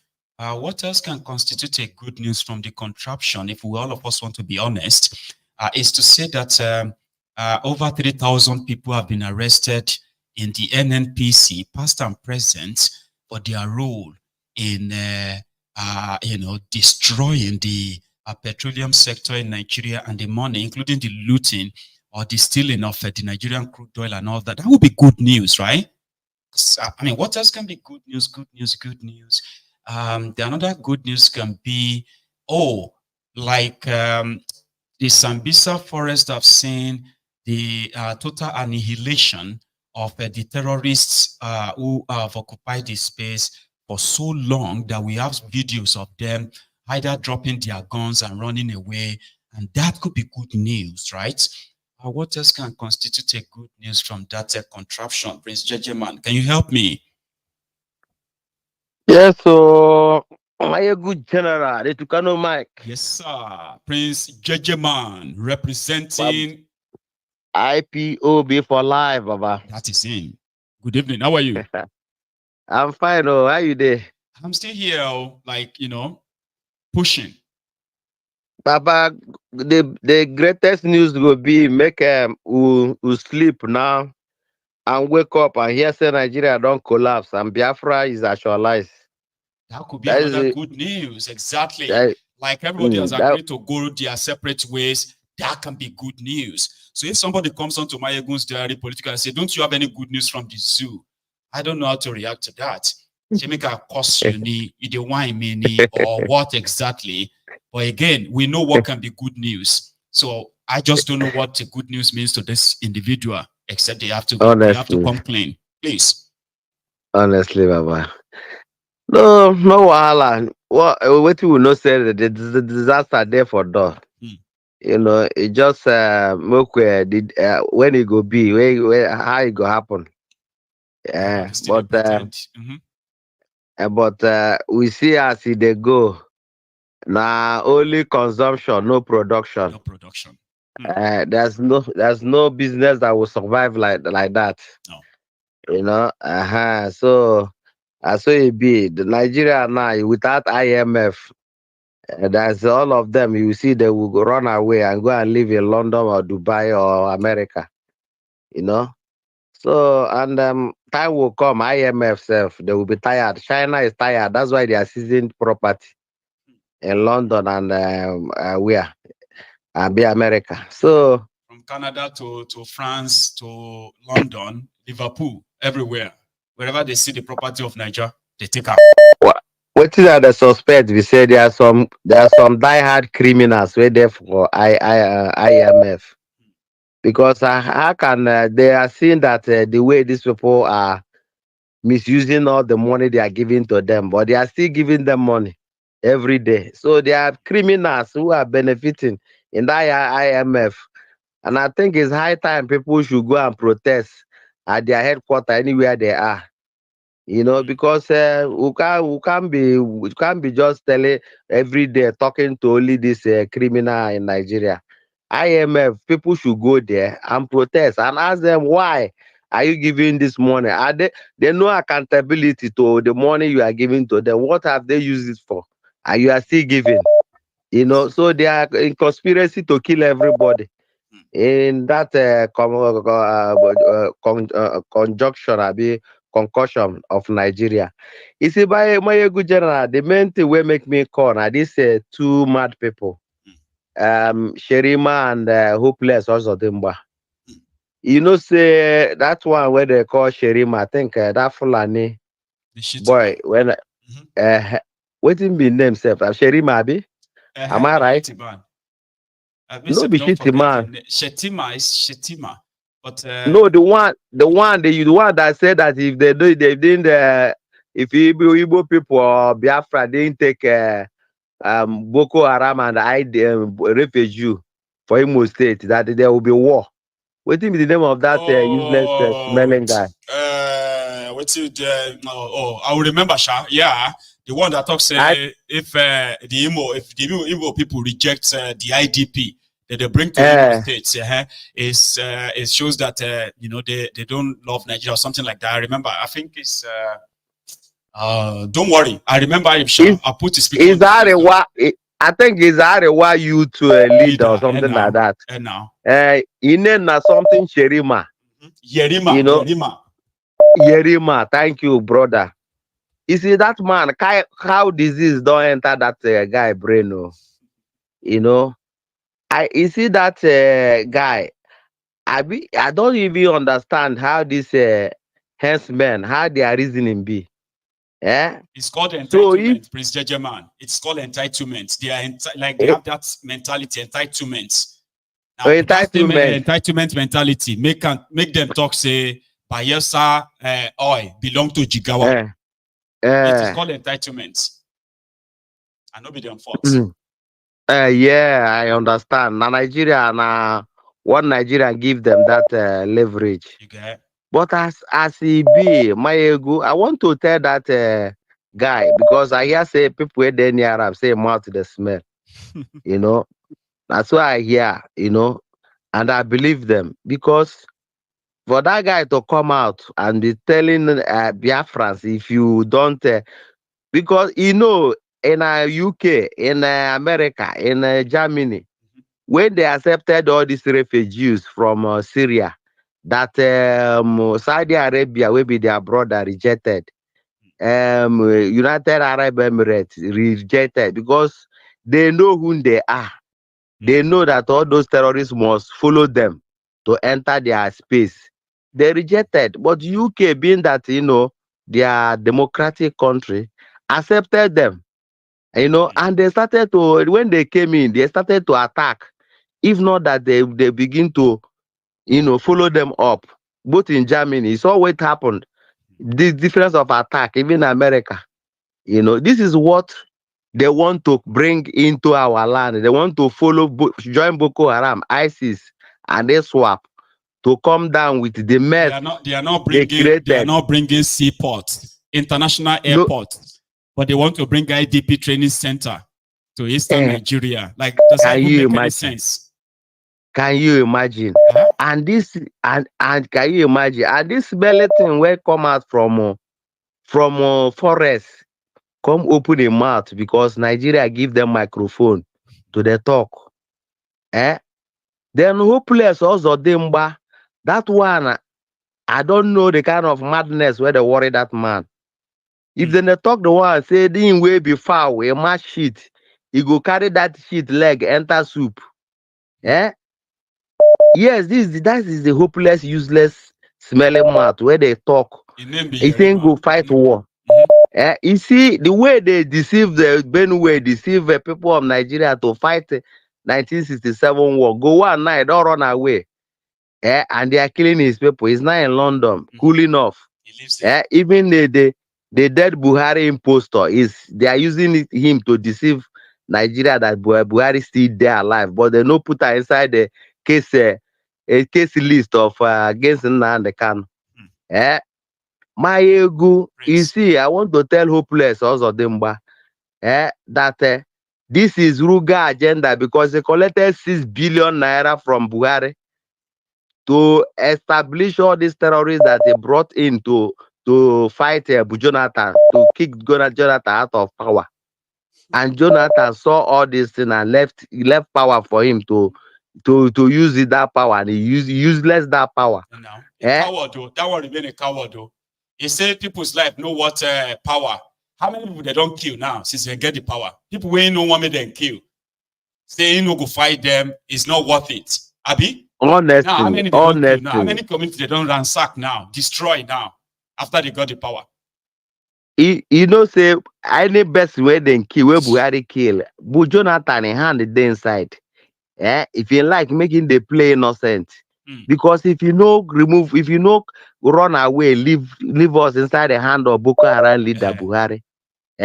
Nigeria life no go there like this. I look at at the end of the day, Fulani, to cover up all the atrocity and abomination that they committed, they carry Nigeria and give the drug lord. Then we now see look at where the life of the whole Nigeria is now. They don't know if they are going forward or they are going backward or they are standing still. Everybody is just totally confused. People are dying every day. You show somebody that is standing on the high tension. On the high tension. Prince. Is it in fact Maiyegun? But in the way if they say they want fight war. But they know say they can fight and 1,000 years they see they fight that war, and they make him know that a stupid boy. Make him know say this time around Britain, Russia don't go come help him. So now he go fight that. He go fight the war alone. Thank you very much. Okay, for stopping by. Respect, Let me take Baba. another one. God bless you. And you too. Thank you for the good work you are doing. Thank you for being there as well. I have another caller on the line. Here we go. Hello there. Hello there, Maiyegun General. That Good afternoon. is Prince Adewale Nebude, our one and only, the African Wahala. How are you, sir? I'm good. I'm doing very well, sir. Thank you so much. Yes, sir. Thank you so much for calling in, by the way. Yeah, you have the floor. Yeah, I wanted to talk about these so-called elites. The same way Dele Farotimi described them recently as dirty people, filthy, unintelligent, just a bunch of rogues that the only thing they have to offer is to showcase the limousine or the expensive Rolls Royce that they are driving on rubbish, horrible roads without drainage, full of potholes. They drive expensive cars and they use all types of security to surround themselves. Nigerian police and soldiers that are supposed to be protecting Nigeria and its people, they've become private security guards for the elites. And then these elites drive across dangerous, rough roads across Nigeria because they don't want to be kidnapped. They use the soldiers and the police as their protection. They get to their villages where 90% of the people are living in multi-dimensional poverty. Then they go to a mansion in their village. They rarely ever stay there. Maybe they are there for 2 days with a bunch of police and security. Then they run back to Lagos and Abuja because that's where they feel safer. So in real life, these guys are not elites. Like Prince Jejeman just explained, you have Yakubu Gowon. After being a full-time head of state, killed a bunch of people in a fake war, a genocide, destroyed the country, nothing left for his children to inherit. Then he ran away to London, England in his 80s, going to get ready to die, getting ready to die in England. Same thing with his friend, Bokwari. That one went to his house in London to go take a picture. Hey, we are friends, we're in London. Oh, we now live in London. Is that not a shame? These guys are, I understand they have no shame. These guys are completely shameless, and it's our own responsibility to force them to be held accountable. Until we figure it out, they are going to continue doing the same thing. Just like the so-called president, Kalu Tinubu. He has run away to London again for medical treatment after being in politics for over 30 years. Not one single hospital in Nigeria is good enough to take care of the president of Nigeria. So he is currently in London for medical treatment. And we saw him there about 3 weeks ago.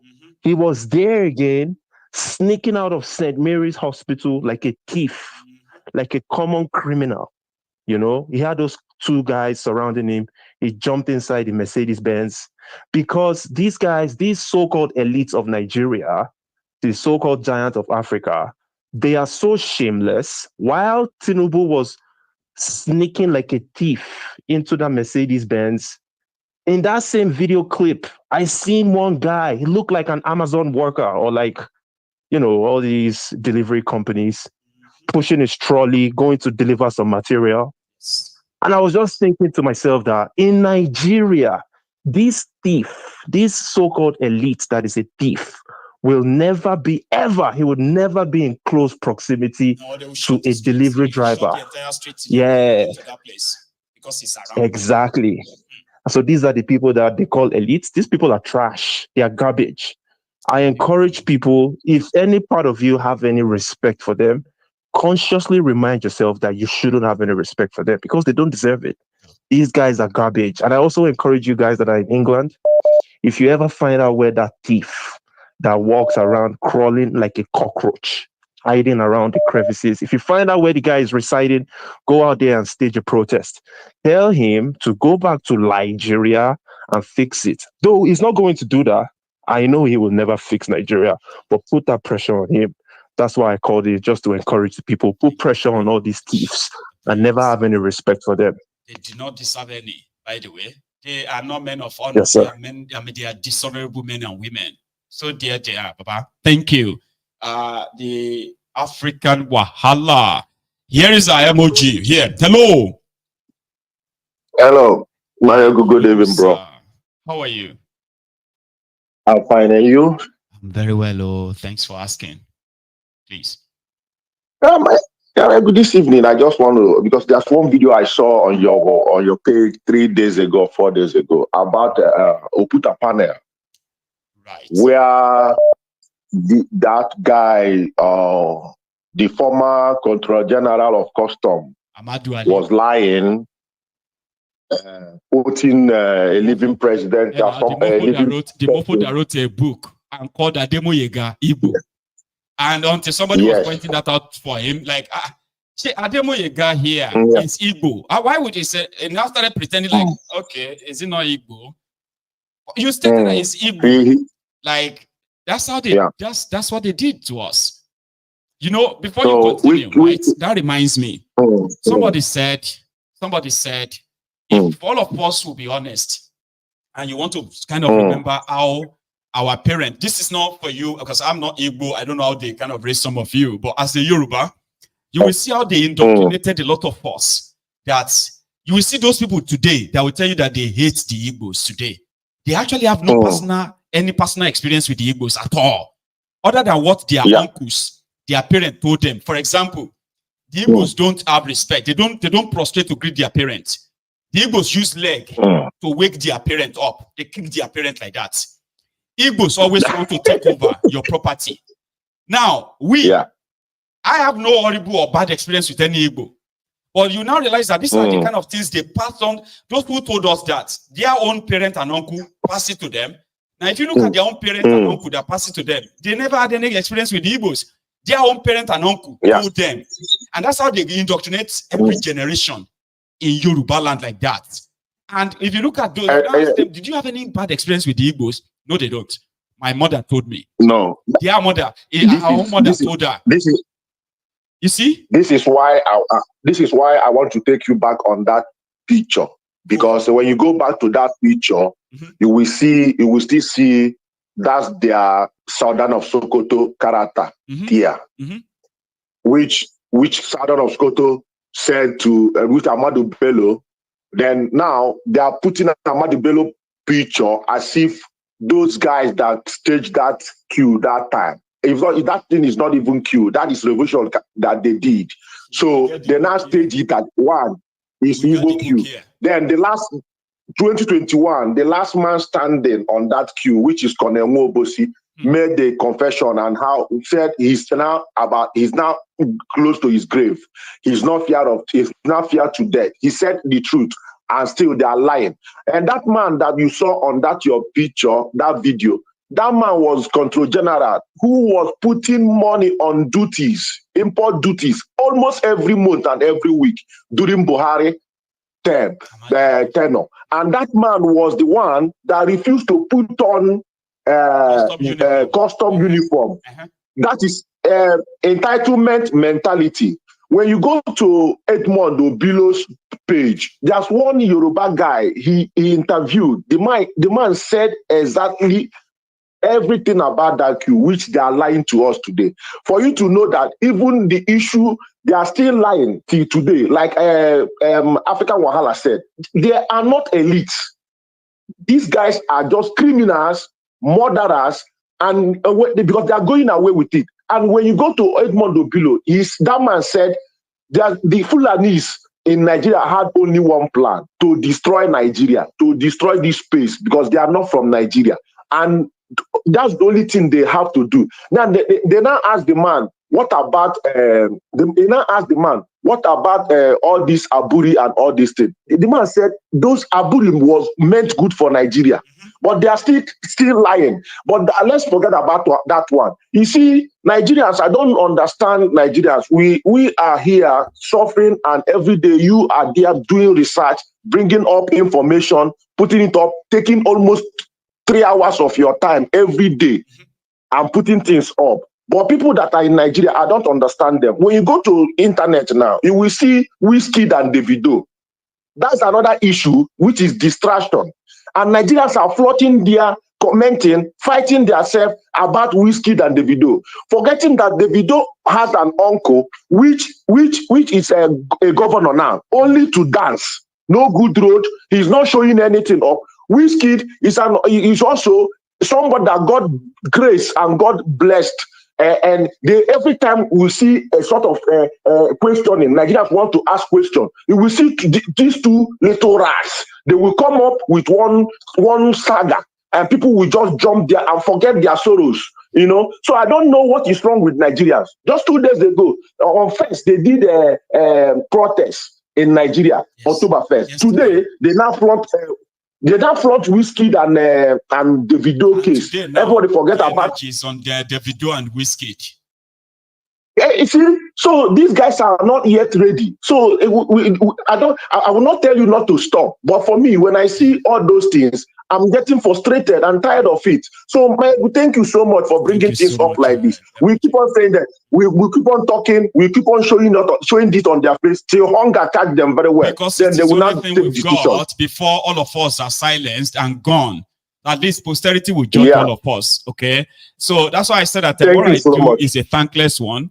Anybody that is doing what I do and expected to be a superstar, or expecting people to actually love you, or talk good about you, you don't have an idea. You have no clue of what you are doing. It is a thankless one that people will actually say to your face, "Who sent you? Now who sent you? Oh, Benny, face your life, Joe. My friend, leave me alone." But the reason why people like myself will remain the conscience of a lot of people is that there's always going to be a moment of truth. That moment that you cannot continue to shy away from the reality or from the real problems, where you can always come back and say, this is now unavoidable issue, so I would have to actually face it frontally. So yeah, that's why I told people here many times that you do not owe me anything. I appreciate all the love. I appreciate all of the support, which mostly things I did not really envisage until they came my way. But what I am doing is just to keep all of us subconsciously awake. Even if you are lying to yourself, one sec. Even if you are lying to yourself, say if people are lying to you or you are lying to people, you won't be able to lie to yourself. So you can like me in the morning, and you may not like me in the afternoon based on what I'm going to say. That's going to affect some people you possibly worship somehow. But if you pay attention very well, you realize that I actually mean well. And I don't need your validation. I don't need your pronounced I love you, this and that. No. If you have to say you love Maiyegun, you have to love me unconditionally. Because the truth I spew every day can be uncomfortable for so many people. Especially those of you who love to cherry pick the oppressors, the ones you like and the ones you don't like, and all of that stuff. So in my book, right, I am doing something called a thankless job. A job that is more or less like put my own life in danger And not because I'm doing anything wrong. It is because a lot of you secretly admires the people responsible for all of these problems in that contraption. And we are all victims of it. So until you come around it and say, well, it's either we stop it together or we perish together. So there's no love lost there. You don't have to love me to listen to me. Okay? And you don't owe me any of that.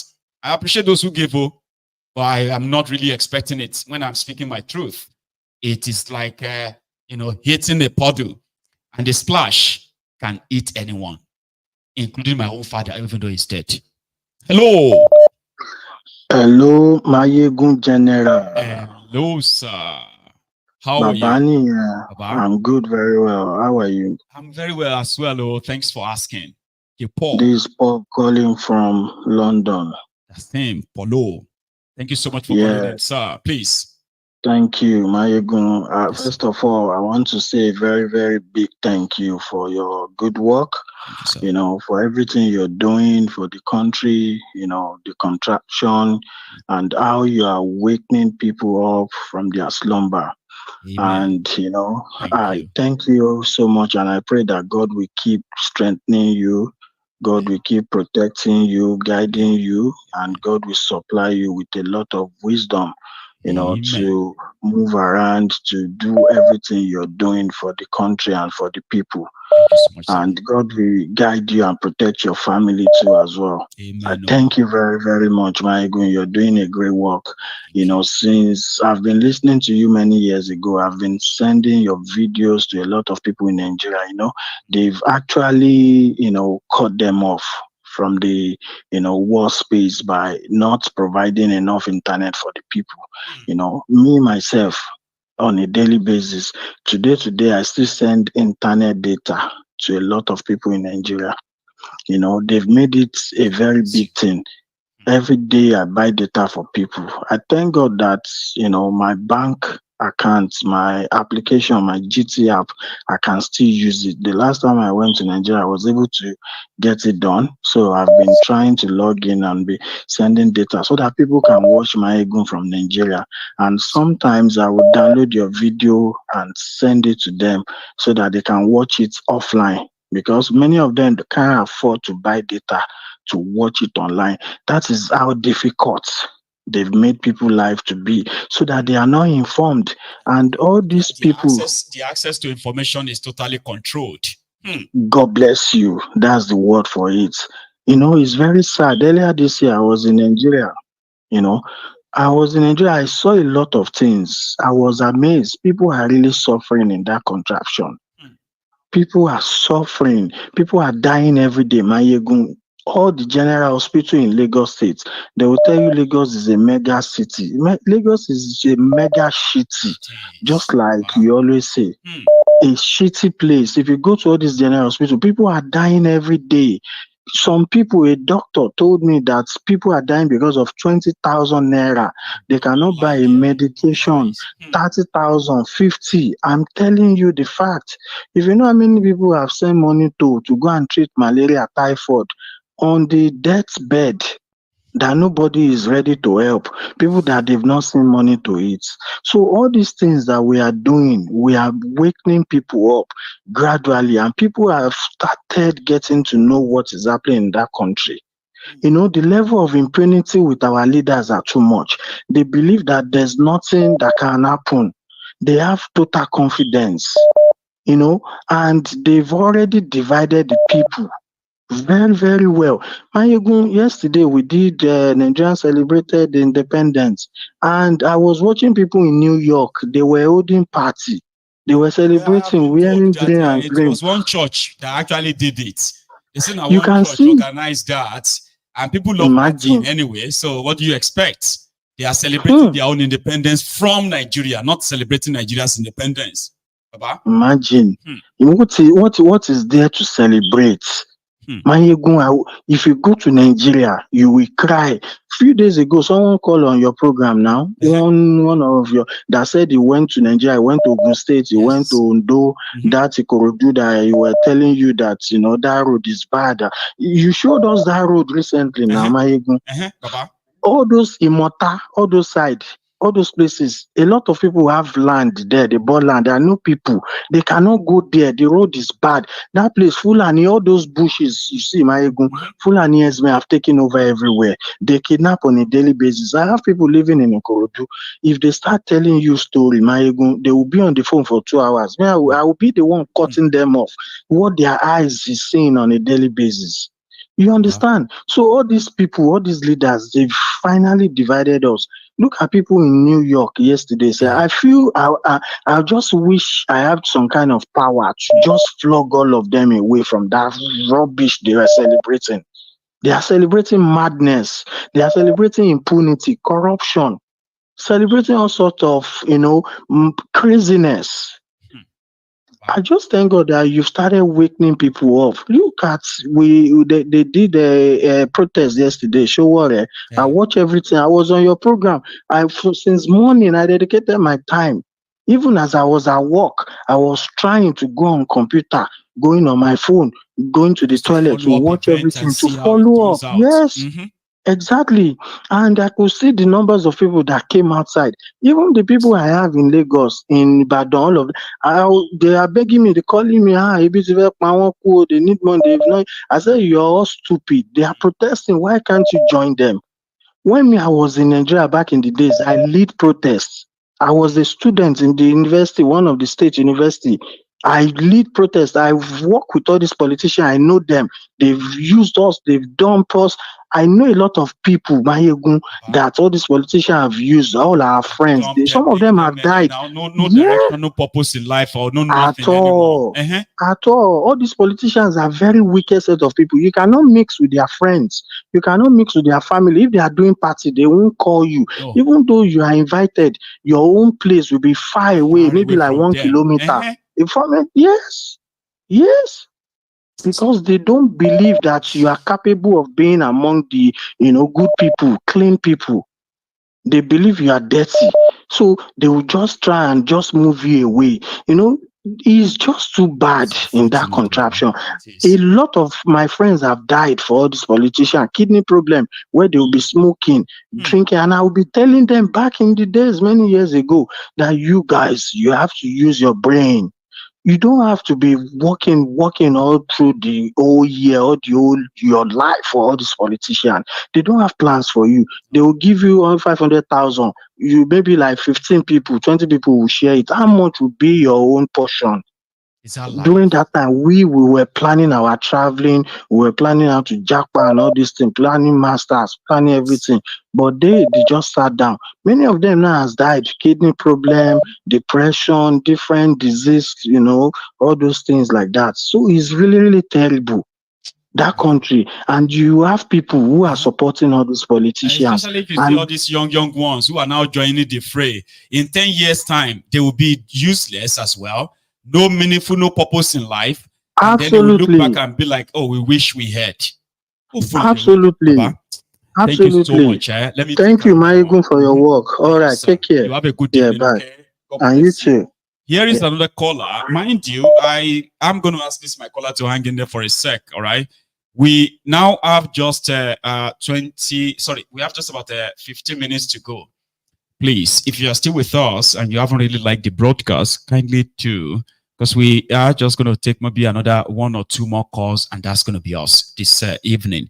So don't let that pass without you liking the broadcast. Here is Adiola. Hello, Baba. How are you?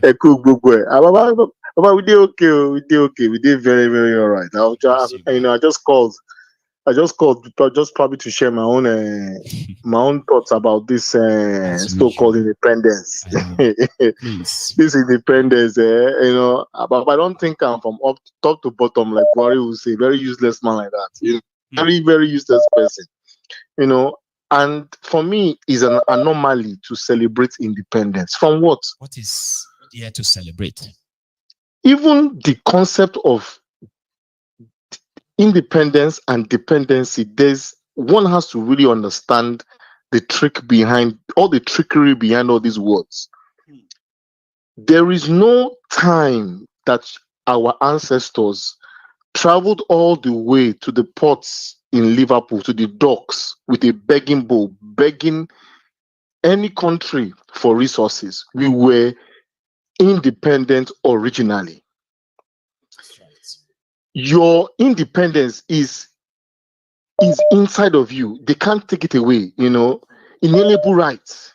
It's my point. So for you to celebrate independence is an anomaly. Is an anomaly. Your Independence that gave you exactly freedom. It's telling you, giving you freedom, but you were never so it's all in the mind. It's all in the mind. They've shackled you to think that, we've given you independence, we've given you development, we're giving you are free. Pretty much but was I in bondage before? We were not in bondage, because if you went to different parts of Africa back in those days, even when they came, they saw legal systems. They saw people that had courts. They had their own court system. They had their ways of settling disputes. They had their own architecture. They had everything that was working in order. It was a civilization. This is my point. So the moment you understand that there was a civilization, they had a way of settling disputes. They had trade routes. They had silk routes. They had all these things. Even there was an artwork that was done by one of the guys from Britain that came to and saw the Benin Empire, and he saw story building, and he drew it back in those days. So there was civilization. The Portuguese said when they first had contact with the Beninese, right? As far back as 15th century, 1470 something, they saw street lights in Benin. This same Benin today, in Benin you have in Nigeria today. That Oshomole has made a mess, and exactly, oh dear, desecrating the land, man. So in summary, Maiyegun, I can never celebrate independence, because for me is an anomaly. That's number one, because I was never dependent in the first place. So what am I celebrating independence from? What? I was always free. We had a legal system. We were independent. So anyone celebrating independence must be the Western society, not us. So it's the other way around. So is all warped. I'm sorry, but Maiyegun, is a warped way of thinking. And until we straighten that thinking, we will not go to get anywhere. And number two is in that name. So you are celebrating independence in a name that God did not call me.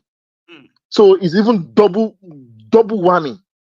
I'm celebrating independence that I should not be celebrating, and I'm celebrating independence in a contraption, in a name that wasn't given to me. Total Baba identity. Baba is just like a trained wreck. Chairman, let me leave. I want one person to call again. Let me leave. God bless you, sir. Bye, sir. God Bye, bless sir. you for us abundantly. Here we have Chairman, let me leave. I want one person to call again. Let me leave. God bless you, and that sir. will Bye, sir. lady. Bye, Charm, how are you? Maiyegun, good evening. How are you? I am Maiyegun. I mean, everybody is pretty much like these days, kind of becoming more clearer and clearer that they are shedding off that, this colonial identity. And they said it many times, Charm, that some of us have mentally disconnected from this contraption. Or even though we are still somehow being dragged into it, attached to it, or mentally, we have disconnected from Nigeria. Indeed. I mean, but you can't. I feel like that is the natural, trajectory. I believe, and I've always said something to you, right? And I'll always appreciate your platform. I really will always appreciate your platform, because even though there were things that were not clear to me, up until the time I joined your platform, but when listening to you, the conversations, even with other people's contributions, just like Adiola just finished talking just now, and everything, and it's just the natural next thing to do. Is like, how will you still keep calling yourself a Nigerian, knowing the things that you know, knowing the history of the name, knowing the genesis and all of that, the origin stories of Nigeria? How will you beat your chest and say I'm a Nigerian. These days, sense of it, in honesty, like, would you in all honesty, I am a Nigerian for real? Absolutely. Even like today, when I talk to my children, even the youngest one, I say to him, "You're a Biafran. You're an Igbo boy. Yes. This is who you are." I don't even. That's your true identity, right? And just like Adiola just said now, what are we even celebrating? We were always free, for goodness sake, before this madness happened, right? And then we have a country called Nigeria. Nobody knows the meaning. Nobody knows whether it was like a mockery or just, like, oh, we're gonna call them niggers, or we just call them, maybe like we'll just put, like nigger area, and then that's what it's going to be. And then here we are. And then we beat our chest. Nigerian. Do you know what you're saying? Somebody is having a laugh somewhere and saying, "Look at these idiots." They're going to say Nigeria. Do they know the genesis of their name? And like, I don't know. I've been watching your show, like, I'm just digesting everything that you've been saying, and I'm also like, democracy, this so-called democracy that we've been sold, is an absolute nonsense. It's when you really similar to what these guys are practicing in their Western world. But they actually want us to keep saying it's a democracy. It is not. It's not. We don't have a democracy. And even when you break down the democracy, the so-called democracy, even the West is practicing, down to the bolts and nuts of that so-called democracy, I feel like democracy is a weapon that has been fashioned against the whole world. Because you're told that it's a vote for the people by the people, but is it really, when you have one person that can unilaterally take a decision, right? But because they've been voted in quotes, right? Majority of the people will not have a say. We'll just hold their arms and be like, okay, yes. You all come out and say, we reject what you guys are trying to do. We reject what they're saying. Because they have been given that power, they can override us and still do what they want to do. Exactly. So how does that make it a democracy, government of the how does it make it a democracy? Even as being here, living in America, for goodness sake, and they say they have a democracy. Take, for example, the key issues of, like, say, abortion, right? Majority of the conservatives in the country do not believe in abortion. That is a large portion of them that do not want abortion at that very early stage, right? But now the government can unilaterally or bilaterally, with a couple of people, putting something into law, and that's it. And everybody has to toe the line. So is that really a democracy when now you have influenced my lifestyle, my choices, my beliefs by that one single law, right? So I feel like, again, democracy is a weapon that has been fashioned against us. It doesn't work for anybody, and most particularly for us here in Africa. There are things that we always believed. We always believed in family. We always believed in the sanctity of life, right? Like now, community people. We have people that just believe that a community that stays together, grows together, and together. It is not what they are forcing on us, other than just So there's so many things, and I really credit your platform for actually making me start to really think critically about the world that we live in, the things that we're doing, and just how we are. Whether or not we already know that we have criminals as leaders. In fact, ruiners. They're not even leaders; they're just ruiners, right? And I think the problem we have now is just how to get them out of there, just remove them from the country, right? And sometimes, I don't know if when you think back and you're preparing for your show and you're going through all of this research, doing all of these things, do you ever get the sense that, that somehow we are being led down a path that we might actually think that organically, or it's us going there, but it's actually them paving this way and saying, you know what, we want you guys to think this way. The reason why I say that is because of Hope Uzodinma. Hope Uzodinma came out of nowhere and decided, okay, whether he decided or the people decided or they've agreed amongst themselves that they want to do IDP in Imo State. Imo State, right? I was speaking to my sister because she's married to an Imo, my brother is from Imo State. So she's from Imo State, let me just put it that way, right? And they're saying, she was talking to me, she was saying that the myriad of problems that Imo has, you now want to introduce IDP on top of it. right? You see my program yesterday when I said, do these guys actually connect with their people? Like it shows a lot of disconnection between those who are like the leaders and the led. They say if you don't agree, they just bring in the military or bring some force to force you or bring some force, accept. and that's the end, and force the people to accept it. I absolutely agree with you on that point, that there's a massive disconnect. Imagine Tinubu talking about some kind of progress in code, and I'm like, are you joking me? What progress are you talking about? People are hungry, people are dying, people are choosing suicide, people are choosing to unalive themselves because of the current situation. It's a hopeless one. You know, if hopeless was a name, if hopeless was a place, Nigeria is it. It's a perfect example of where hopeless is, for goodness sake. And you are telling people that, you know, you are working hard for them. Yeah, all is going well. Let me not even start talking about the so-called churchpreneurs that we have up and down the whole place. The one that they are buying a limousine or whatever. And I'm like, in a country where people are hungry, Rolls Royce, they are still doing all of that. Insensitivity, charm. That's another thing about them as well. There is no empathy. There is no sympathy. There's so much disconnect between them and the people. Insensitivity. Yeah. And, you know, like what I was saying, that password, because they've been trying to drag the Igbos into something.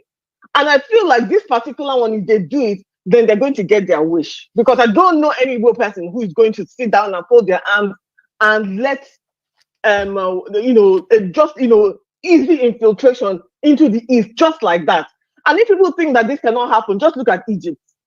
Let's take Egypt, for example. Today, Egypt, they don't know that, you know, originally that is a black nation. Nobody knows that today. Because the whole place is now Arabized. Exactly. And then turn it to Arab place. North Africa is never of Arab, but today, 200 years after, 300 years after, look at what the North Africa is today. Is filled with Arabs. Exactly. And in fact, if you try to even remind them that that is a black country, they laugh at you because they're like, oh no, that's, you know, it's not, they actually believe that they were the ones who were the imagine the trick, right? When they are talking about the Middle East in their map, in the map of Africa, right? You will see that it's Africa. Then when they are redrawing their map of the Middle East, they will take Tunisia, Morocco, Libya, Egypt. They will put them as part and parcel of the Middle East. How? You know? How?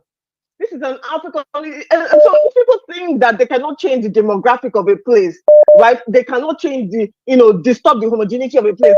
Let us just only look at Egypt and say, okay, you know what? This is possible. And I know that Biafrans will not sit down for this. So it's almost as if they are trying to unsettle.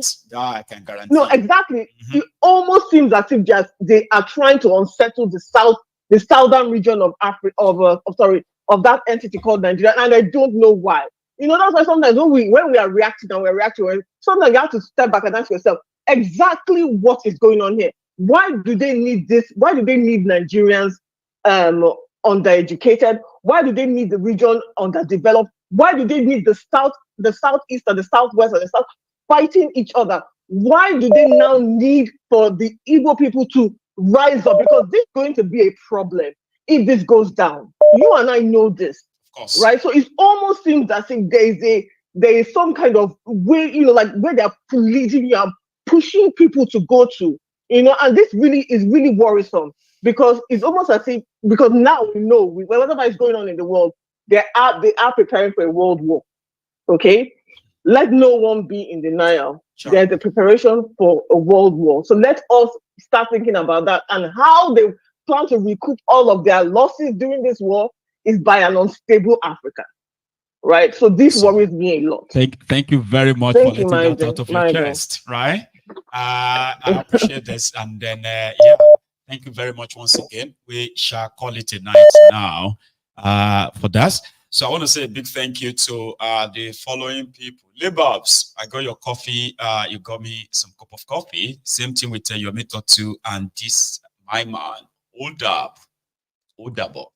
So to everyone else, right? Thank you so much for sharing or spending your evening with me and everyone else in the temple tonight. We shall have another one tomorrow. Okay. And until then, please do not leave without paying your offering. Like the broadcast, it's the most important thing you have to do, among others. Enjoy the rest of your night, everyone. Good night.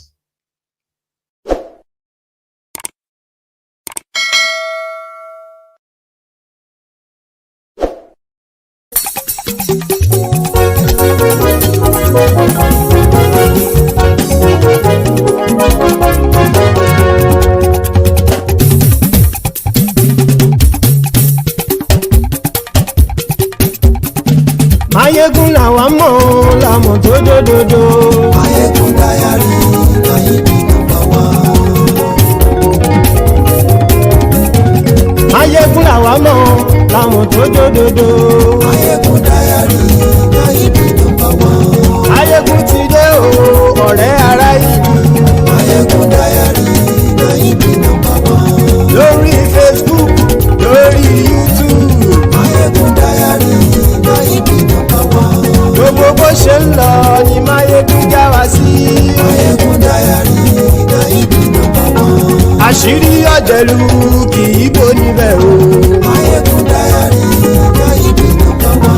Bó bá ṣe eré àní Maiyegun máa wí. Maiyegun Diary láyé bí nàmbà wá. Ó sì tún ṣe eré wàá gbọ́ níbẹ̀ o. Maiyegun Diary láyé bí nàmbà wá. Maiyegun Diary Politico. Maiyegun Diary láyé bí nàmbà wá.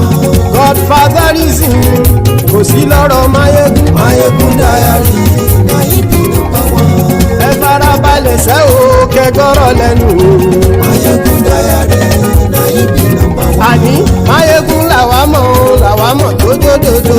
Maiyegun Diary láyé bí nàmbà wá.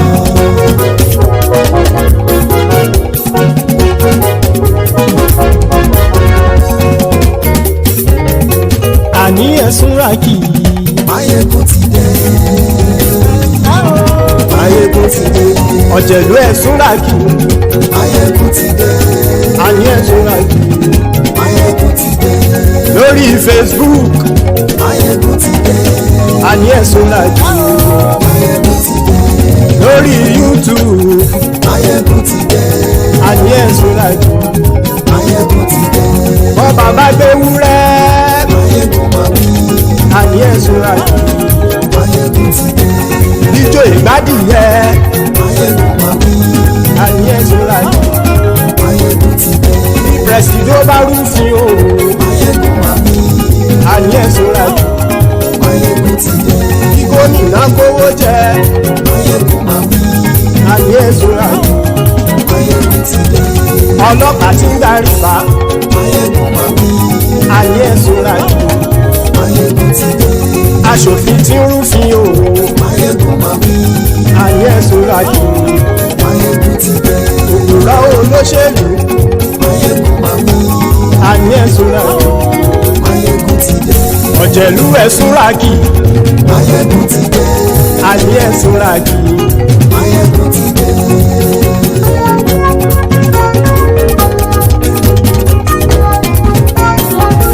Maiyegun ti dé. Gbogbo ọ̀jẹ̀lú ẹ̀sùn ràkì. Maiyegun ti dé. Gbogbo ọ̀jẹ̀lú ẹ̀sùn ràkì. Ṣùgbọ́n ní bá ti ṣe èyí tó yẹ kí wọ́n ṣe, ọmọ bá dèrò ní fi wọ́n níran o. Maiyegun ti dé. Gbogbo ọ̀jẹ̀lú ẹ̀sùn ràkì. Maiyegun ti dé. Gbogbo ọ̀jẹ̀lú ẹ̀sùn ràkì. Ṣùgbọ́n ní bá ti ṣe èyí tó yẹ kí wọ́n ṣe, ọmọ bá dèrò ní fi wọ́n níran. Wọ́n fowó bẹ́ẹ̀ o. Maiyegun ó sọ pé wọ́n ò fẹ́ bẹ́ẹ̀. Wọ́n fowó bẹ́ẹ̀. Maiyegun ó sọ pé wọ́n ò fẹ́ bẹ́ẹ̀.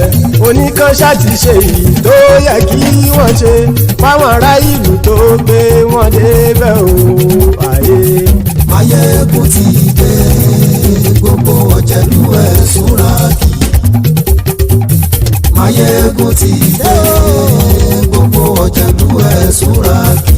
Ṣùgbọ́n ní ní má ti ṣe yìí tó yẹ kí wọ́n ṣe ọmọ bá dẹ́rọ̀ ò ní fi wọ́n níran. Ha!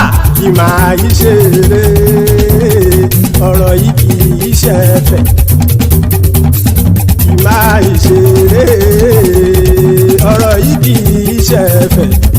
Ẹni bá ti lè lẹ́bọ̀ lẹ́rù o ọmọ bá dèrò kàṣàyè tú wọn síta. Maiyegun ti dé gbogbo ọ̀jẹ̀lú ẹ̀ súnra kí.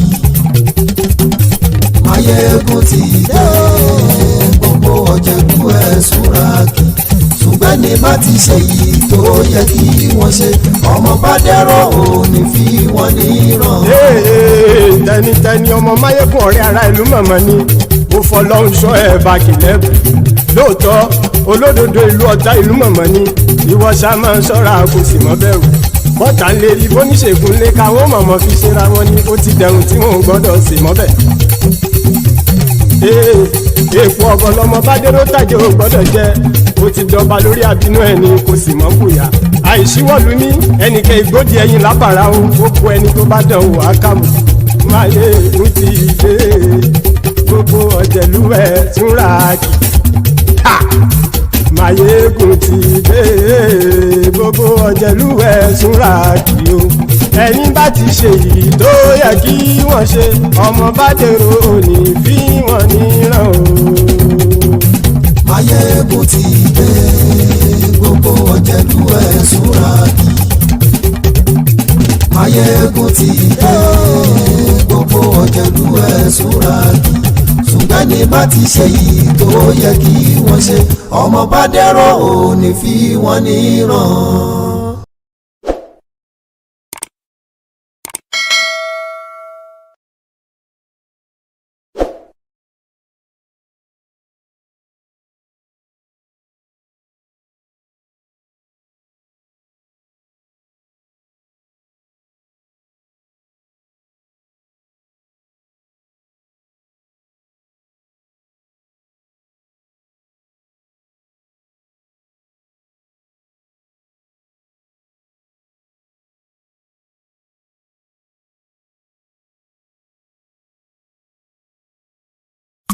Allow the children it's okay. Off your mind, it's okay. She off your mind, like me. Chai! Now wow, people wey suppose talk truth to power don't off mind. And if we talk, now 500,000 they go sama us, call them hate speech. But fear not, Maiyegun don't come. Go torchlight every corner, nooks and cranny of all these bad people where they spoil our country.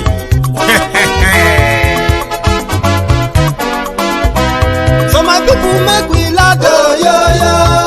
Maiyegun don't come, oh yo yo.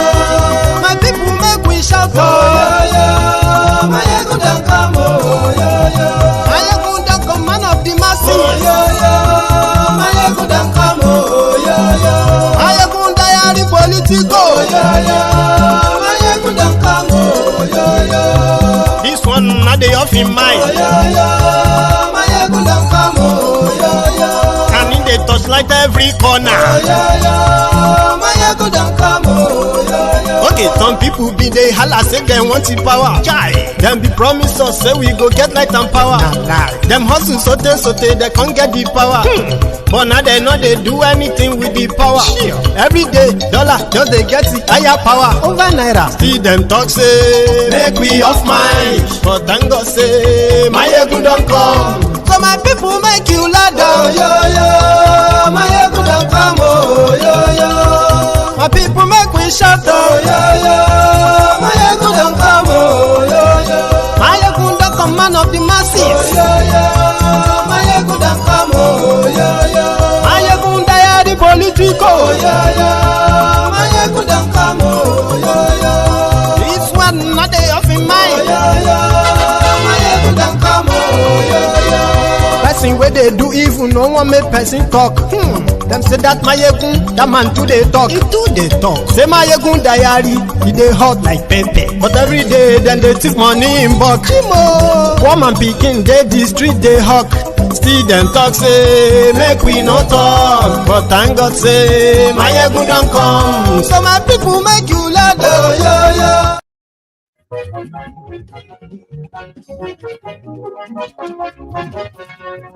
Hello there. Maiyegun làwa mọ̀, làmọ̀ tó dòdòdò.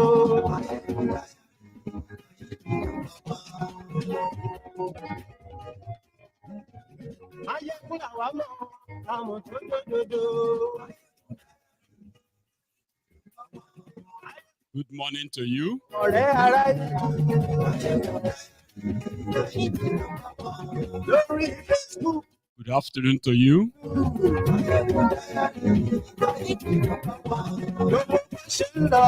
Good evening to you from wherever you are joining us.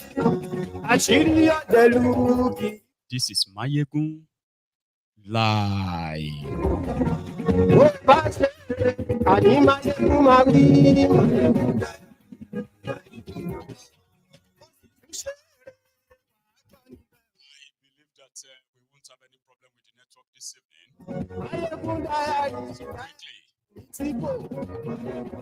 Reading the caption of this broadcast. Read the description as well. Like the broadcast. Share the broadcast. Invite your friends, invite your not so friendly friends, and tell all of them that Maiyegun today.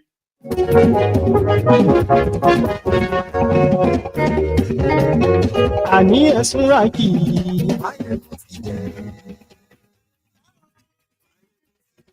Ọ̀jẹ̀lú ẹ̀sùn rákì.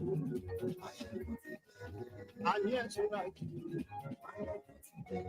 Lórí Facebook. Àní ẹ̀sùn rákì. Lórí YouTube. I was in London on his way back from China, where we saw him at the maternity ward,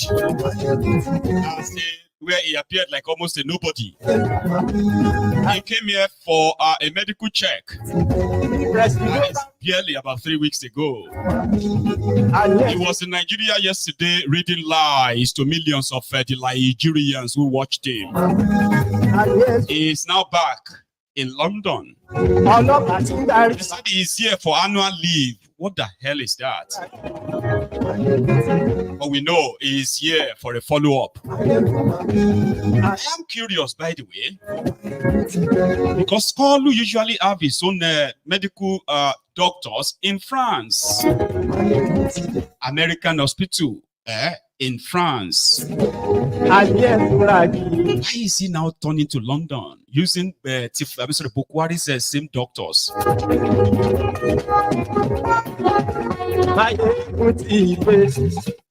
Today. So thank you so much for joining me again from wherever you are joining us at this moment. So good morning to you once again. Good afternoon to you. And good evening to you. This is Maiyegun welcoming you to the Temple of Truth. Again, tonight, the second day of October, after the charade, or should we call it the display of falsehood yesterday. I am happy, by the way, that major news outlets in Nigeria have come up to fact check the lies that Tinubu read to all of you yesterday. Indeed, just to kind of back all we said or all we exposed on this platform before the network did us that shege. So please let me know if this audio is perfect, if the picture is perfect. Before we continue, I'll get too deep into this conversation because I've got a lot of gist for you. From yesterday's unfinished business to today's updates, and I call it updates. So from what we have gathered, Kolu left Nigeria today for London, and his media aide said he's coming here for his annual leave, something that is pretty much like, the cover word for coming here for medical checkup. Right? Perfect. Thank you. So it's not as if to say you should be so wowed or by any means kind of like a shock that Tinubu is coming here for medical treatment. Nigerian president, starting from Bukwari, they've always been coming here for their medical check, even though they spend over, for Tinubu, they have spent over 21 billion naira on As Old Rock clinic that is we never used, or none of the member of his family will ever use, right? They always come here still to spend your scarce naira, or should we say your scarce forex on medical tourism in the UK. And one of areas where UK makes their money, from these incompetent, corrupt African leaders that come here for medical check, even though they will lie to their people. They come here to have access to what their people in that contraption, the shithole, can only dream of. Even those ones that pretend to be rich are from that contraption as well. The medical treatment or medical access to health care that they can only dream of.